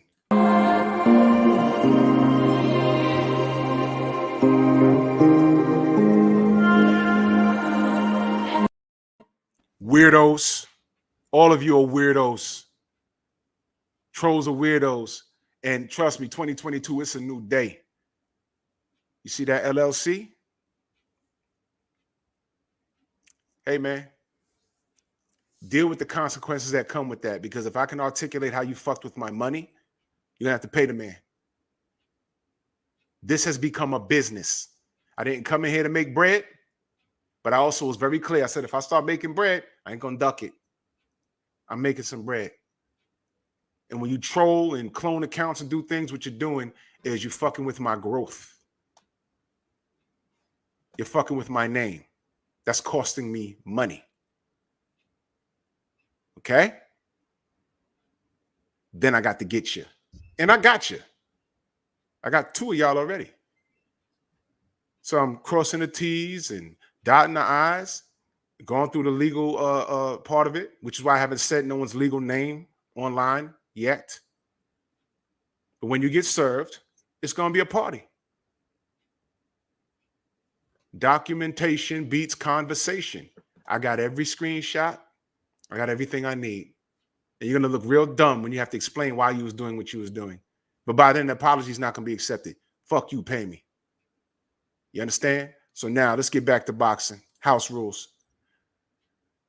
Let's talk about Sanchez versus Christian Hammer. Christian Hammer was not supposed to be in the ring. He was supposed to be fighting Negron. Negron caught COVID. That seems to be a lot of that going around lately. Hammer,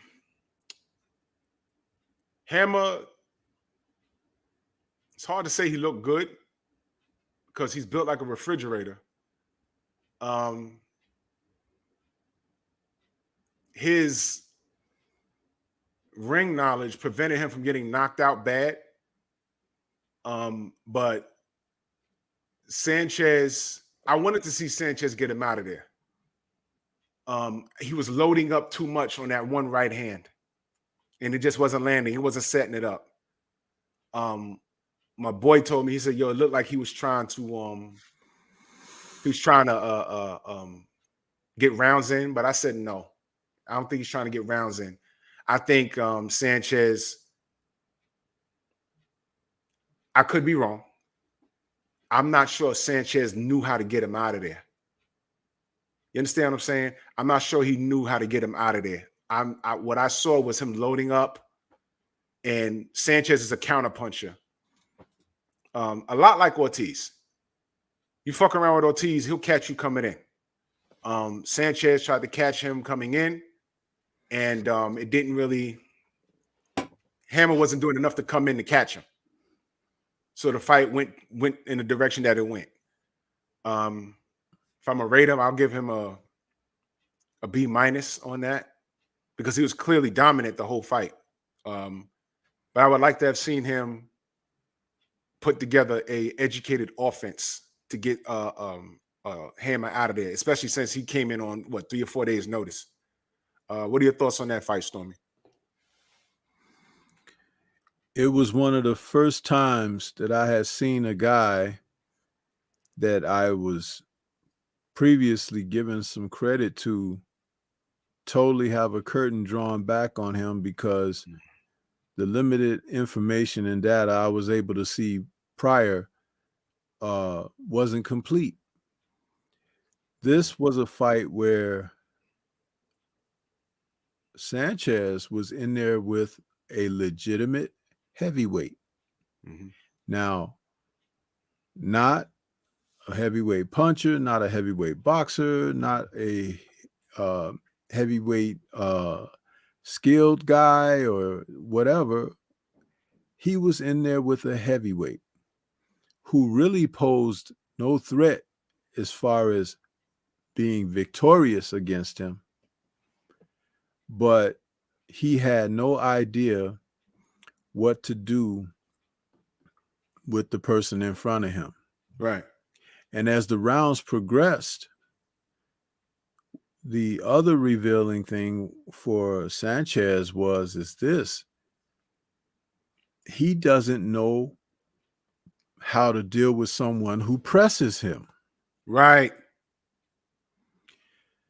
And because all Christian Hammer could do was press, but not be offensive about it and everything, it left so many questions about what if Hammer was a plotting puncher? What if he were a plotting guy with a jab? What if he were a guy who was kind of kamikaze? You know how you get these guys like a Christian Areola? Yeah. Instead of Christian Hammer, you have Areola, a guy like that. Sanchez would be in trouble. Yeah. Lastly, I'm looking at him and I'm actually saying to myself, he's not a freaking heavyweight. He's a cruiserweight. Did you notice that? And because he's in the Reynoso camp, they need to test that. You know what I'm saying? Because it's like, no. You know what my conclusion was, and I said it last night. You put him in there with Artur Beterbiev, and Beterbiev will beat that boy to death. Wow. Wow. And I said it also that for those who thought that Canelo can get in there and compete with Beterbiev, you better find another thing to talk about, because that's the one guy he ain't going to get in there with, because he's a truth teller. Yeah. There are not a lot of truth tellers in the sport of boxing right now. You got a couple of them sprinkled through some divisions, but it's not like it used to be.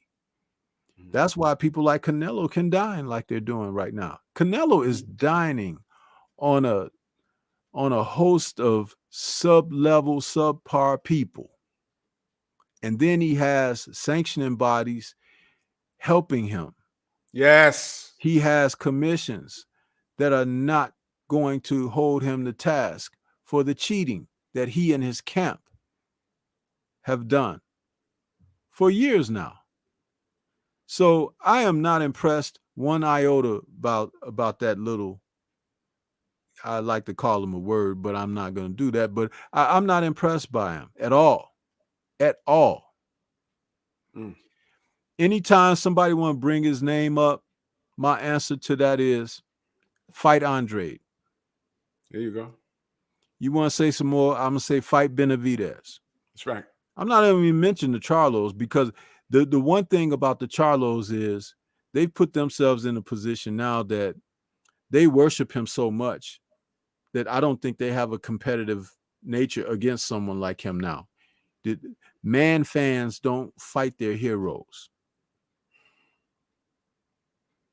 True But story. Andre, I guarantee you, Andre would go in there, and whether he win or lost the fight, he gonna give it to him, because he knows that that's where he can get his bread buttered, right there with that fight. Sort of like when Holyfield was chasing after Tyson, and it's that kind of thing.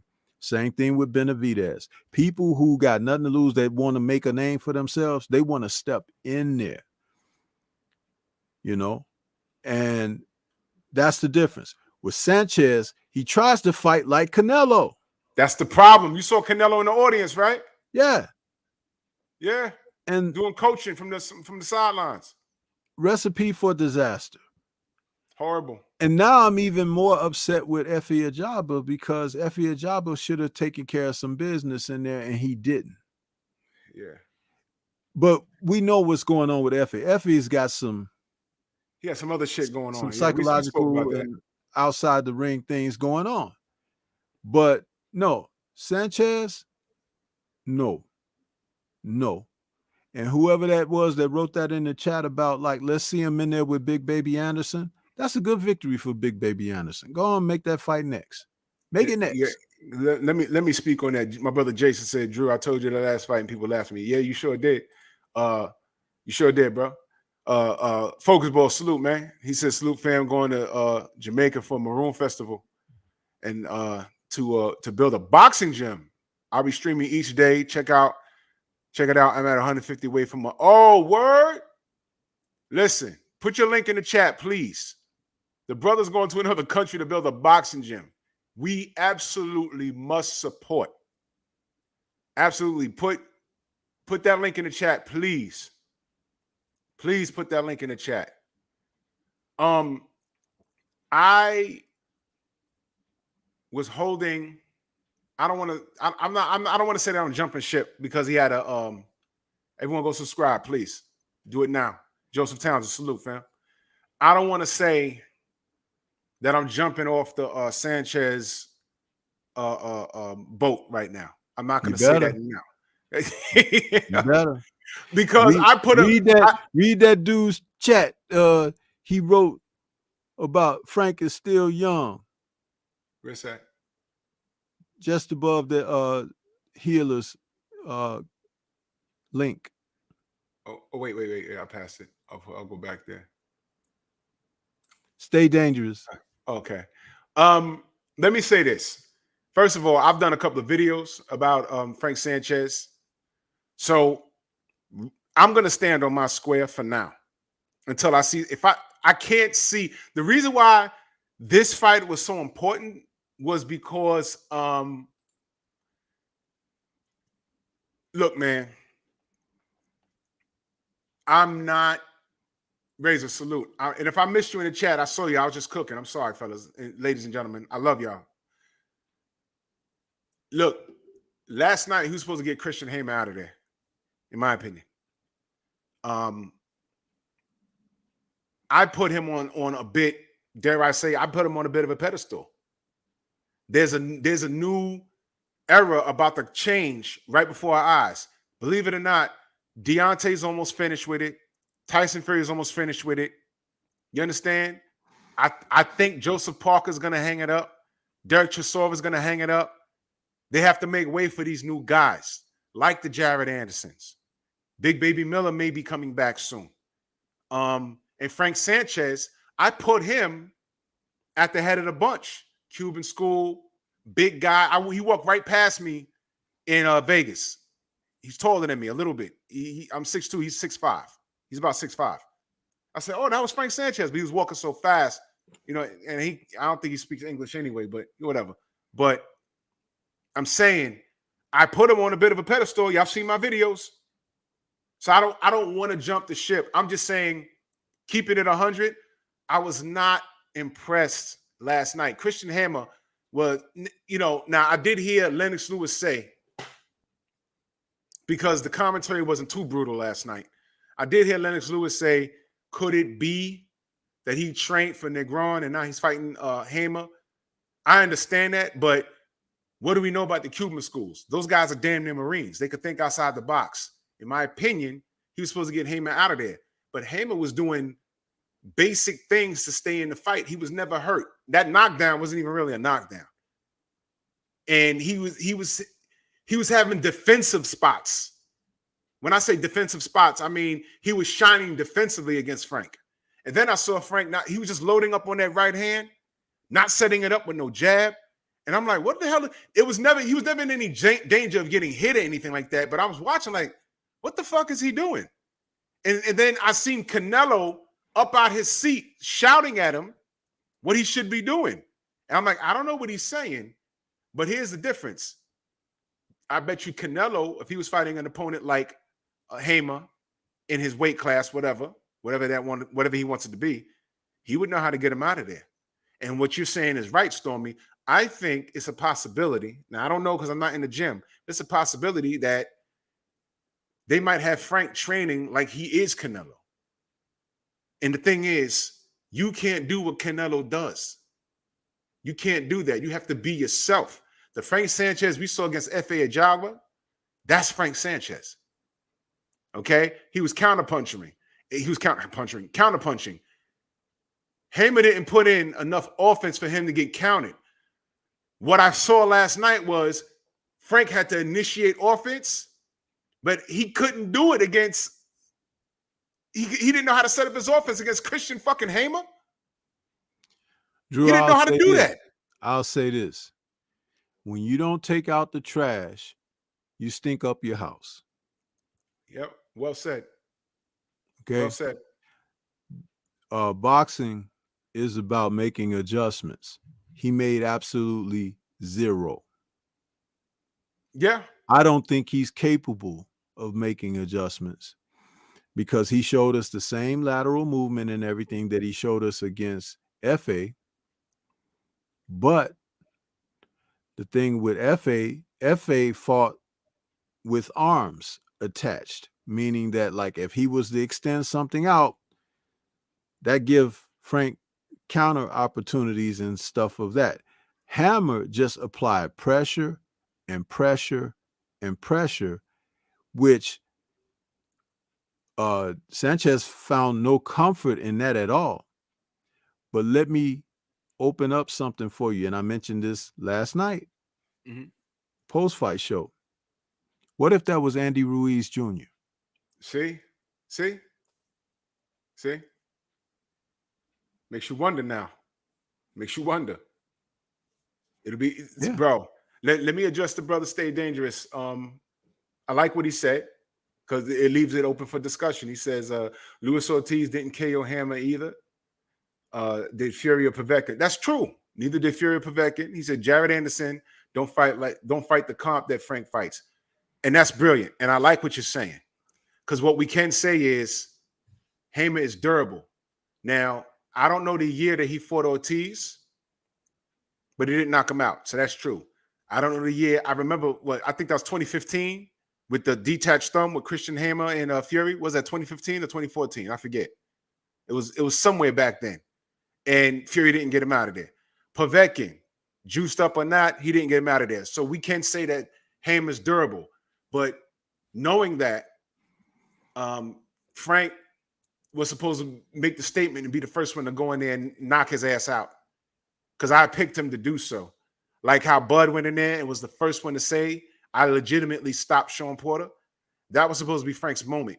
Now, a lot of people don't know who Christian Hamer is outside of us, but that was his moment to do so because I could build off of that. Yo, he's the first person to do it where Ortiz couldn't do it and Povetkin and Fury couldn't do it. Now, of course, is he long in the tooth right now? Boxing is? He is. He's a durable guy, fine. But the brother mentions Jared Anderson. Now, Junior the Truth was in the group chat saying, yo, Junior the Truth, he said, yo, man, Ohio all day. Jared, snatched Frank's food and breaks the plate over his head. I'm with it. So now let me ask you, brother, Stay Dangerous. Who wins between Frank Sanchez and Jared Anderson based off of what you saw last night? Now, prior to what I saw last night, with him having a problem setting up his offense, I said, ugh, I got to lean towards Jared now. Because before, I'm like, Jared, he's around the same size, cut off the ring, insert his offense, and that becomes Frank Sanchez's defense because he's an excellent counterpuncher. But I think Jared Anderson is a better boxer than F.A. Ajagba. So now I'm rethinking everything. This is why this sport is beautiful. Am I right, Stormy? Styles make fights. This is different. Now what I saw last night, I'm rethinking everything now. I'm rethinking everything. And to go back to Mr. Dangerous's comment, Frank ain't still young. That dude is old as hell. He's probably older than Luis King Kong Ortiz. Don't say that. Don't say that. No, I'm serious. Oh, And man. you look at his Peebo Bryson hairline, bro.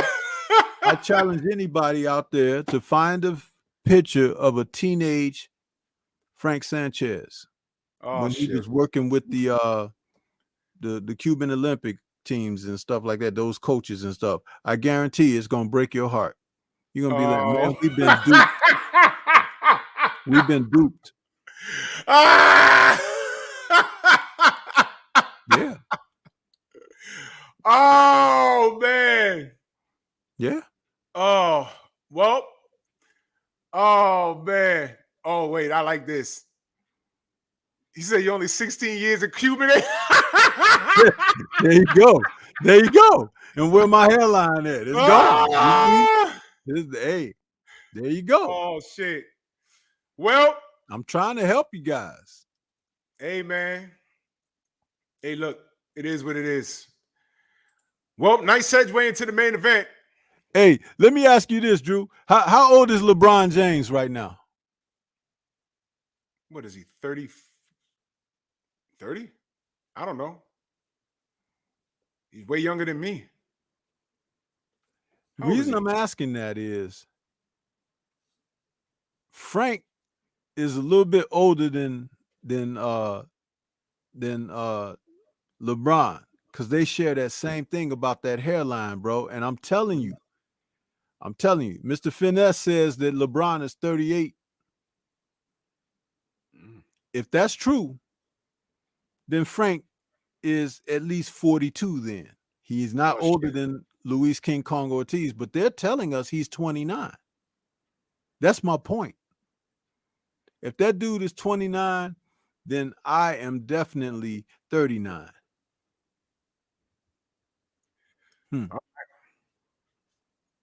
Well, my shit got another what? 2 years?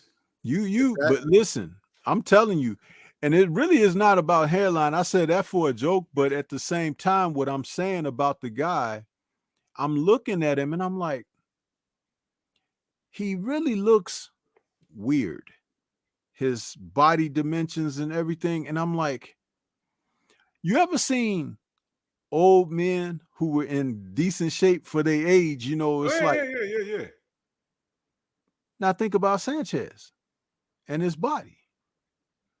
That's why I said he was in there with a heavyweight last night in Hammer, but he don't look like a damn heavyweight. Not to me, Drew. And if he's making heavyweight, oh boy. And he's in that goddamn no-so gym. God damn it. God damn it. Because did that look like the same Sanchez against Ajagba? Did that look like the same guy? Family. Slick Tom said, you good, but I don't know. I appreciate that, brother. Family. That was the question. Did that Frank Sanchez we saw last night look like the same one that fought F.A. Ajagba? It didn't. It did not. Now, I don't know who was doing the testing and everything else, but the Frank Sanchez I saw beat the shit out of F.A. Ajagba was supposed to steamroll Christian Hamer. Look, I put Frankie on I'm going to give him another chance, okay? Because y'all saw my videos. I put him on a pedestal. I did. I said, this is a bad man. He might be the future. But I was watching last night like, what the fuck is this? Loading up with that right hand, knowing that it was going to get blocked. I said, why is he not setting it up with a jab, stepping to his right? What is he doing? You saw Canelo shouting at him. I said, what are they saying? It's in Espanol. I don't know. But he couldn't get him out of there. That's right, Mr. Finesse. He looked average last night. That's concerning for me because I like Frank. I just don't know what I was looking at last night. So I'm not going to push the panic button just yet. But one more of those, I'm going to show a lot of concern. One more of those. I've seen enough. I done seen enough, bro. Because I'm like, you know Oh, what? Come on. That's like looking at Oscar Valdez at his last fight at what was that? Was that bantamweight or featherweight? Because he's at featherweight now, right? That's right. where he's so the weight class below his last fight, and he struggled in that fight, man. He struggled. He was doing some things, but he won. He won a tough fight. Then he goes up in his first fight at featherweight. He knocks Miguel Berchelt out like no one has ever come close to Never seen doing or that whatever. before. It's Never like, seen that before. whoa, huh? That was more than just a good hit. That was more than just a timed hit. I didn't see that. Well, coming. he hurt Berchelt a few times in the fight before he finally Right. stopped him. But it's like, where'd that strength come from? You just moving up to the guy who was the so-called man at that time. Now, Stormy, And we you being doing that to unfair. him? We know that was herbal tea. We know that was herbal tea. There ain't no so special. Well, That's why I say say I done seen enough, man. It's like I'm looking at boxing and I'm like, I'm writing notes and everything, and I'm thinking and I'm saying, wow, okay, this is happening, that's happening. Ain't nobody saying nothing. Ain't nobody looking slacked out at this stuff. Really? look crazy, right? Salute, Bruce. He said none of the heavyweights looked in condition last night except Martin and got clocked there. Yeah. I still have a problem with Canelo fighting. What was it? The Fielding or whatever, right?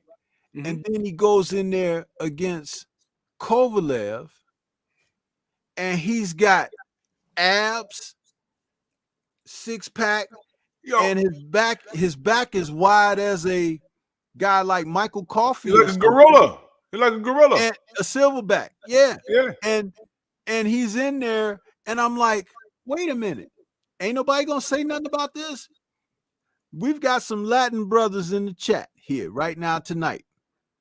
Y'all know if you put on 20 pounds, even if you go to the gym, you are not going to have rock hard abs. You are going to have maybe a little softness. And when you put your protective cup on and your trunks, a little flesh is going to hang over that a little bit. Ask Mikey Garcia when he moved up to fight Earl, right? Yes. So what I'm trying to say is, how is this guy going from 160 pounds up to 175? Huh? Mm-hmm. And he's more ripped than the guys at the weight class. Yep. They ain't Man, fooling nobody. Stop playing with me, bro. Stop playing with me. They know, we know what it is. We know what it is. But when we speak on it, they make it something else. It's not magic. It's not magic, Mauricio. That's why I gotta say it. This ain't no damn popularity contest. It's not. It's boxing. Y'all hear everything we say about everyone else. When we get to your fighter, all of a sudden you make it about something else. Address the topic. Address the conversation that we're having. Contribute properly. Come on, man. Stop it. Now, maybe if Sanchez had his little extra tea, he could have did something and Hammer would have felt more, compliant to maybe lay down or something. But it's obvious that he wasn't hurting Hammer. It was very obvious because he was throwing that right hand and it was like hitting a wall. And he was like, I'm looking at Frank. I'm like, does he know whatever juice allegedly, it wore off, man. Like when Pac-Man eats the power pellet, you have a certain amount of seconds to reverse that shit on the ghost chasing you. That's why I never got mad when Juan Manuel knocked Pacquiao out, right? Devastatingly. Because Pacquiao got away with doing stuff for years, even against Juan Manuel. Okay? That's right. So when they said, well, look at Juan Manuel, he came in, he had what they call it, back knee and all of that. Yep. I'm Yes. like, yeah. But you know what? Hey, what look at Pacquiao. Look at how big his head got over these last few years and everything. Nobody talk about that. And listen, as soon as Juan Manuel cracked him on that chin, it was all over. They don't make a size 9 fitted cap. They need one for Manny Pacquiao. His forehead look like the Incredible Hulk. He got the brow, look like a caveman now. It's ridiculous. But when we speak on that, we hated Pinoys, we hated Filipinos, and we hate Asians. We was like, no, because we were just on Barry Bonds' bumper. Like, whoa, bro, your head did get kind of big. As a grown man, your head ain't supposed to grow. It's fucking ridiculous. But let's segue into the main event.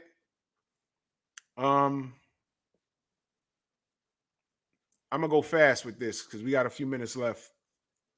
I was very impressed with Charles Martin for as long as it lasted. That Charles Martin would have beat Anthony Joshua. He came in laser focused, southpaw stance. He dropped King Kong in the first round, and I know he got up and laughed it off. But listen, Martin came in prepared. All right. He even caught King Kong coming in. I forget which round it was, but he caught him coming in with a stiff jab. I mean, he was on point. He was focused. All right. Until I'm not trying to be funny, but he was focused. This is boxing, and everyone is focused until Martin was winning the fight, y'all. Martin was winning the fight. If that shit continued to 12, he wins the fight. The crowd was silent. I was listening. I said, oh, shit. And another thing, Ortiz looked every bit his age last night. Ortiz has a move. Y'all know that, Storm, you know that move he does? It's like a lunging jab. He jumps in with it. He jumps in with the jab. I didn't see it not once. And when he got knocked down, I think his right knee buckled. And I think it was enough. He could walk, but his movement, he didn't seem like he was able to get his head off that straight line. Yeah, he was getting hit a lot. It was definitely something going on with his legs. Something. Yeah. Now I don't know what it was. What I wanted to say too is that Ortiz's experience and guile and ability to protect himself saved him a lot from Martin last night, because there were a couple of shots that Martin threw that just barely missed him.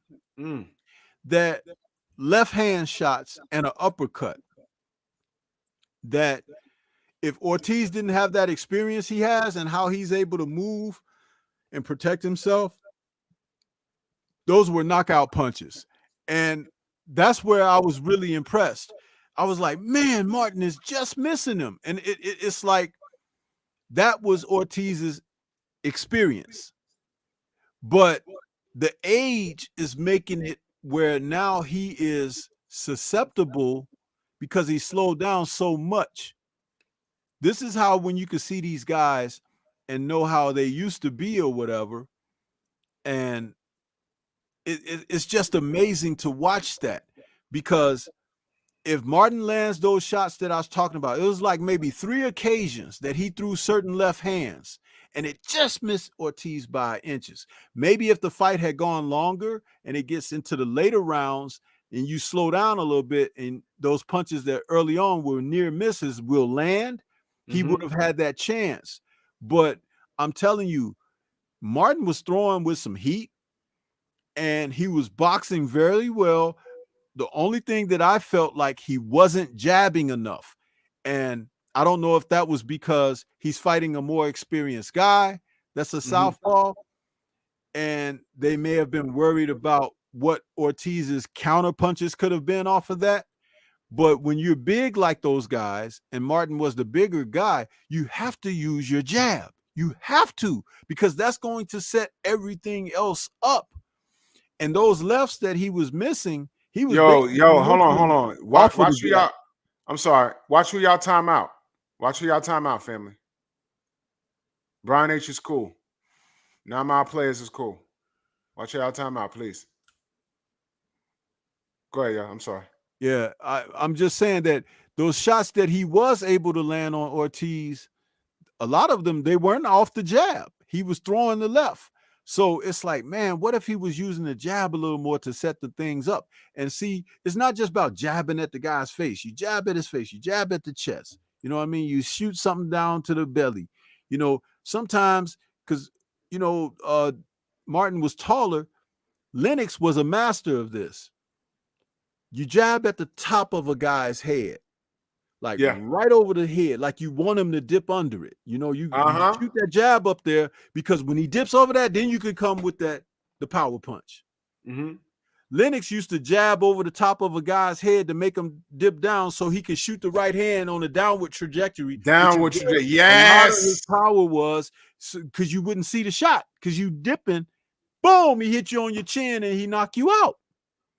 Lennox was very smart. He'd throw that jab up high like that and look down at the floor while he's doing it. And you dip down and boom, he dropping that right hand on you. And you're punching That's down experience with of people, man. Experience. Let me say this. My brother Aaron, who's also a trainer, he says blood doping for excess recovery that allows you to train past the norms of regular people, the fat burners to bring weight down. Listen, this brother is an expert in this field. He knows what he's talking about. We got a few experts in there: Blu-ray, Aaron, Hardbody, J. Timo, and a few other people in here. You understand? All of these shortcuts with these performance enhancement drugs, they catch up to you. Now we all know King Kong popped dirty. So I don't know. I don't know what the deal is with that. Could this be a result of him popping in the past? I don't know. Now the brother Stay Dangerous also said, he asked Ortiz versus Jared Anderson. Right now, you got to pick Jared. With those damn legs, holy shit. Was that the same King Kong Ortiz that we seen when he fought Bryant Jennings? He was bouncing on his feet against Bryant. Absolutely not. No. You know, Jennings was trying to move away from him and he couldn't get out of the way away from Luis. Luis was cutting that ring off, pursuing him and hunting him down. Light on his feet. King Kong was flat-footed last night. Now, I don't know if it was if you watched the knockdown, he sort of like did a split and his right leg was, so I don't know. It might be a problem with his leg, but he does this power jab that I've seen in almost all of his fight. It wasn't there. Y'all know what I'm talking about. He jumps in with the jab. It's a power jab. He jumps into it. His eyes get big right before he throws it. His eyes get big and he jumps into it. Boom. And he lands the left. I didn't see that last night. So I think that might have been when Prince Charles knocked him down with a jab. He was probably trying it at that moment. You might be right. You might be right. And he ate it. Prince Charles was on 4 cylinders last night. I give him a lot of credit, man. I wish that was AJ that he was fighting last night more than I wish it was King Kong. I really do. Yeah. If he can remain committed, that Prince Charles beats AJ. And I know people are going crazy. I know the trolls are at the door banging on the King's Castle. No! No, yes. Yes. That Prince Charles was laser focused. He just got caught by an experienced fighter. That's all. He just got caught. Now, let me read the super chat real quick. Salute to my brother Jason. He said, Wilder slayed Ortiz twice when he was the boogeyman, who AJ in the entire heavyweight division ducked. Martin got beat by an aged King Kong. Okay. That's true. That's true. But I'm also looking at a flat-footed Usyk that didn't have to do much to beat AJ. He didn't have to do much. He stood in front of AJ. He ain't shy away from him at all. He fought him in the pocket. You know what I mean? So, you know, I'm looking at that. That King Kong last night might have beat AJ, but I liked Charles Martin's movement. He was laser focused. Like I said, he just got caught and he was winning the fight until, that's what makes boxing so special. He was winning the fight until he ran into something. Now, let's discuss the knockout.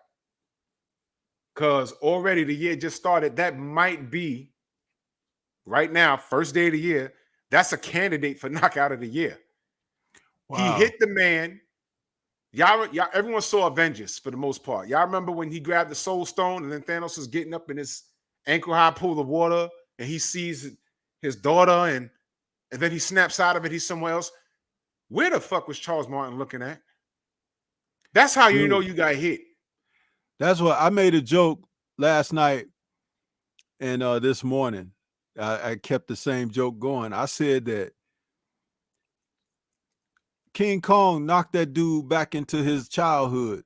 You know how when you a kid and you outside playing and your mom call you in for dinner, it's time to come in the house for good for the night or whatever. And when King Kong hit him, bam, and he went sideways like that, and he was like, and he started talking to the people in the audience and stuff. He was like, "Was that my mama? Did you hear my mama call me?" You know, it was like, did somebody hear my mama? You know, and you know how when you little boys like that, badass little boys, and they always call your mama by her first name, but only when she ain't around. Yeah, that was Gwen. She called you. Wait, hold on. Stormy, you know what happened? Charles got hit, and when he stepped to the corner and he looked, yo, fellas, y'all ever like just stop what y'all doing and y'all see that girl? Yeah, whatever you doing. I've seen two brothers about to thump in a club. Yo, what? And they go like this, and shorty with the tiny little waistline and big old ass walk by them. What? She done made peace just by walking by. Everyone was like, oh. King Kong, that's what he was looking. Sucker. He saw that woman, Drew. He looked at, he said, "Excuse me, miss, what's your name?" And then they was like, "Hey, fool, we got a fight over here." And then he wakes up and his arm is caught in the damn rope. He's like, what the fuck? How'd I get in? He was looking at the ref like, yo, what happened? How'd I get here? What happened? What did y'all do? Let me go. Give us free, Amistad. Give us free. I've never seen a motherfucker arm get tangled up in the goddamn rope. Imagine getting punched in your face. You wake up, you hanging from the goddamn. He looked at the ref like, yo, how'd this happen? What'd you do? What did I do? You got hit. Get up. I'm at 5. Get up. Oh my God. What did Riddick Bowe say? He said Herbie Hyde hit me and knocked me out, and then hit me again and woke me up. Woke me back up. Yeah. Yo, Ortiz hit him, knocked him out, hit him again, and he woke up. He's caught in the ropes. Like, what the fuck? We didn't even see the ropes wrap around him. It just, you know, he knocked him into a twine. It was just like, how'd that happen? Man, he like, what the fuck? All types of special effects going on in that last night, man. Man, woo. That was brilliant. That was brilliant. But you know, I'm not. Listen, we make jokes and all that, but I am not mad at Oh shit! Hold on, I gotta do it. I'm sorry, y'all. I'm not mad at Charles Martin. He showed up, man. I ain't mad at him. Man. He showed up. He did as good as he could. If he could have went to 12 and not get caught, he wins that fight. There y'all go. Look at that. It's truly twisted up in the ropes. Drew, how did that happen? Please explain. I don't know. Please explain. How does that happen, bro? I don't know, man. I don't know how that happened. The ref couldn't even continue to count because he had to stop to get the guy. It was like the cops put the cuffs on him or something. You know what I'm saying? It's like, bro, how do your hands get tied up in the ropes like that, bro? Yo, look at him looking up to the ref like, yo, how'd I get here? Yo, look at the pictures at the top. Bro, he was gone. Yeah. He was gone. I told you. He was gone. He was having a conversation with the people outside the ring. He was like, yo, was that my mama calling me? Somebody said, yeah, that was Josephine calling you, bro. Next thing you know, Ortiz was hitting him again, and now he's all tangled up. Dude, yo, Ortiz I hit him. Saw nothing like that before, ever. Ortiz hit him, and he started saying, "Y'all, let me get a chopped cheese in Arizona. and some spicy Fritos. And then he got hit again, and next thing you know, he's tangled up in the damn ropes. That was yeah, I've never seen nothing like that.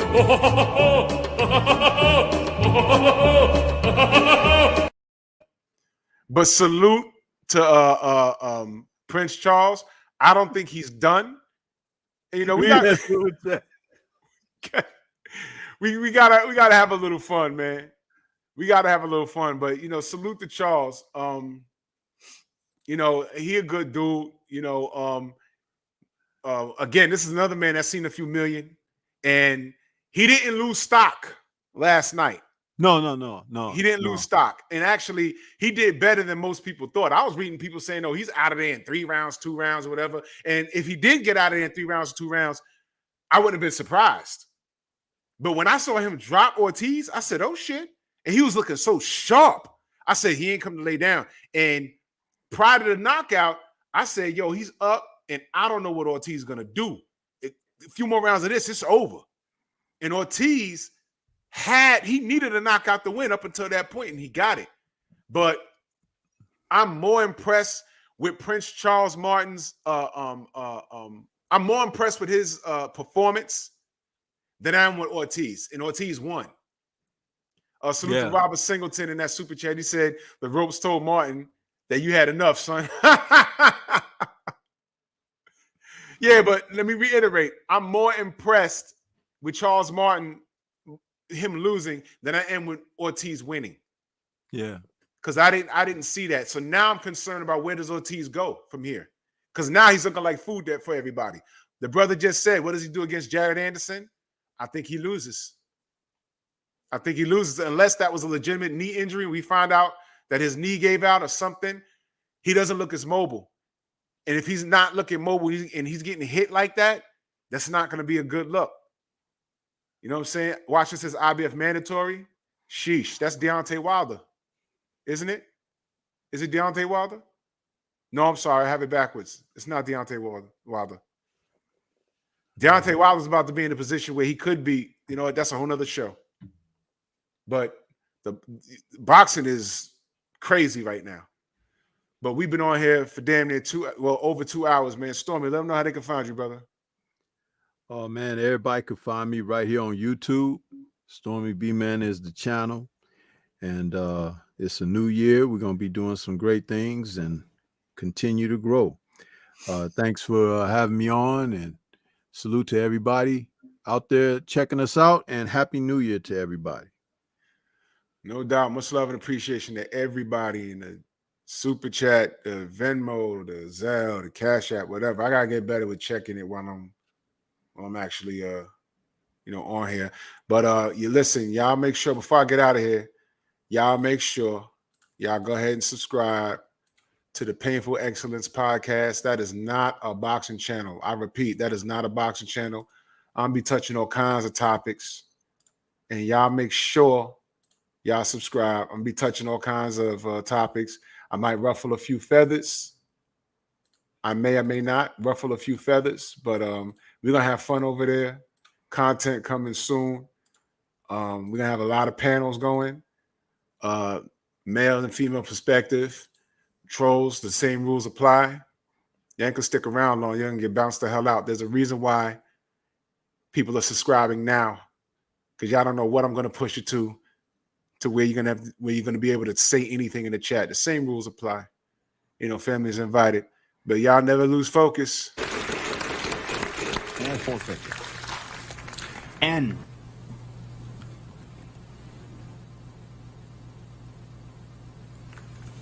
No N. Brandy.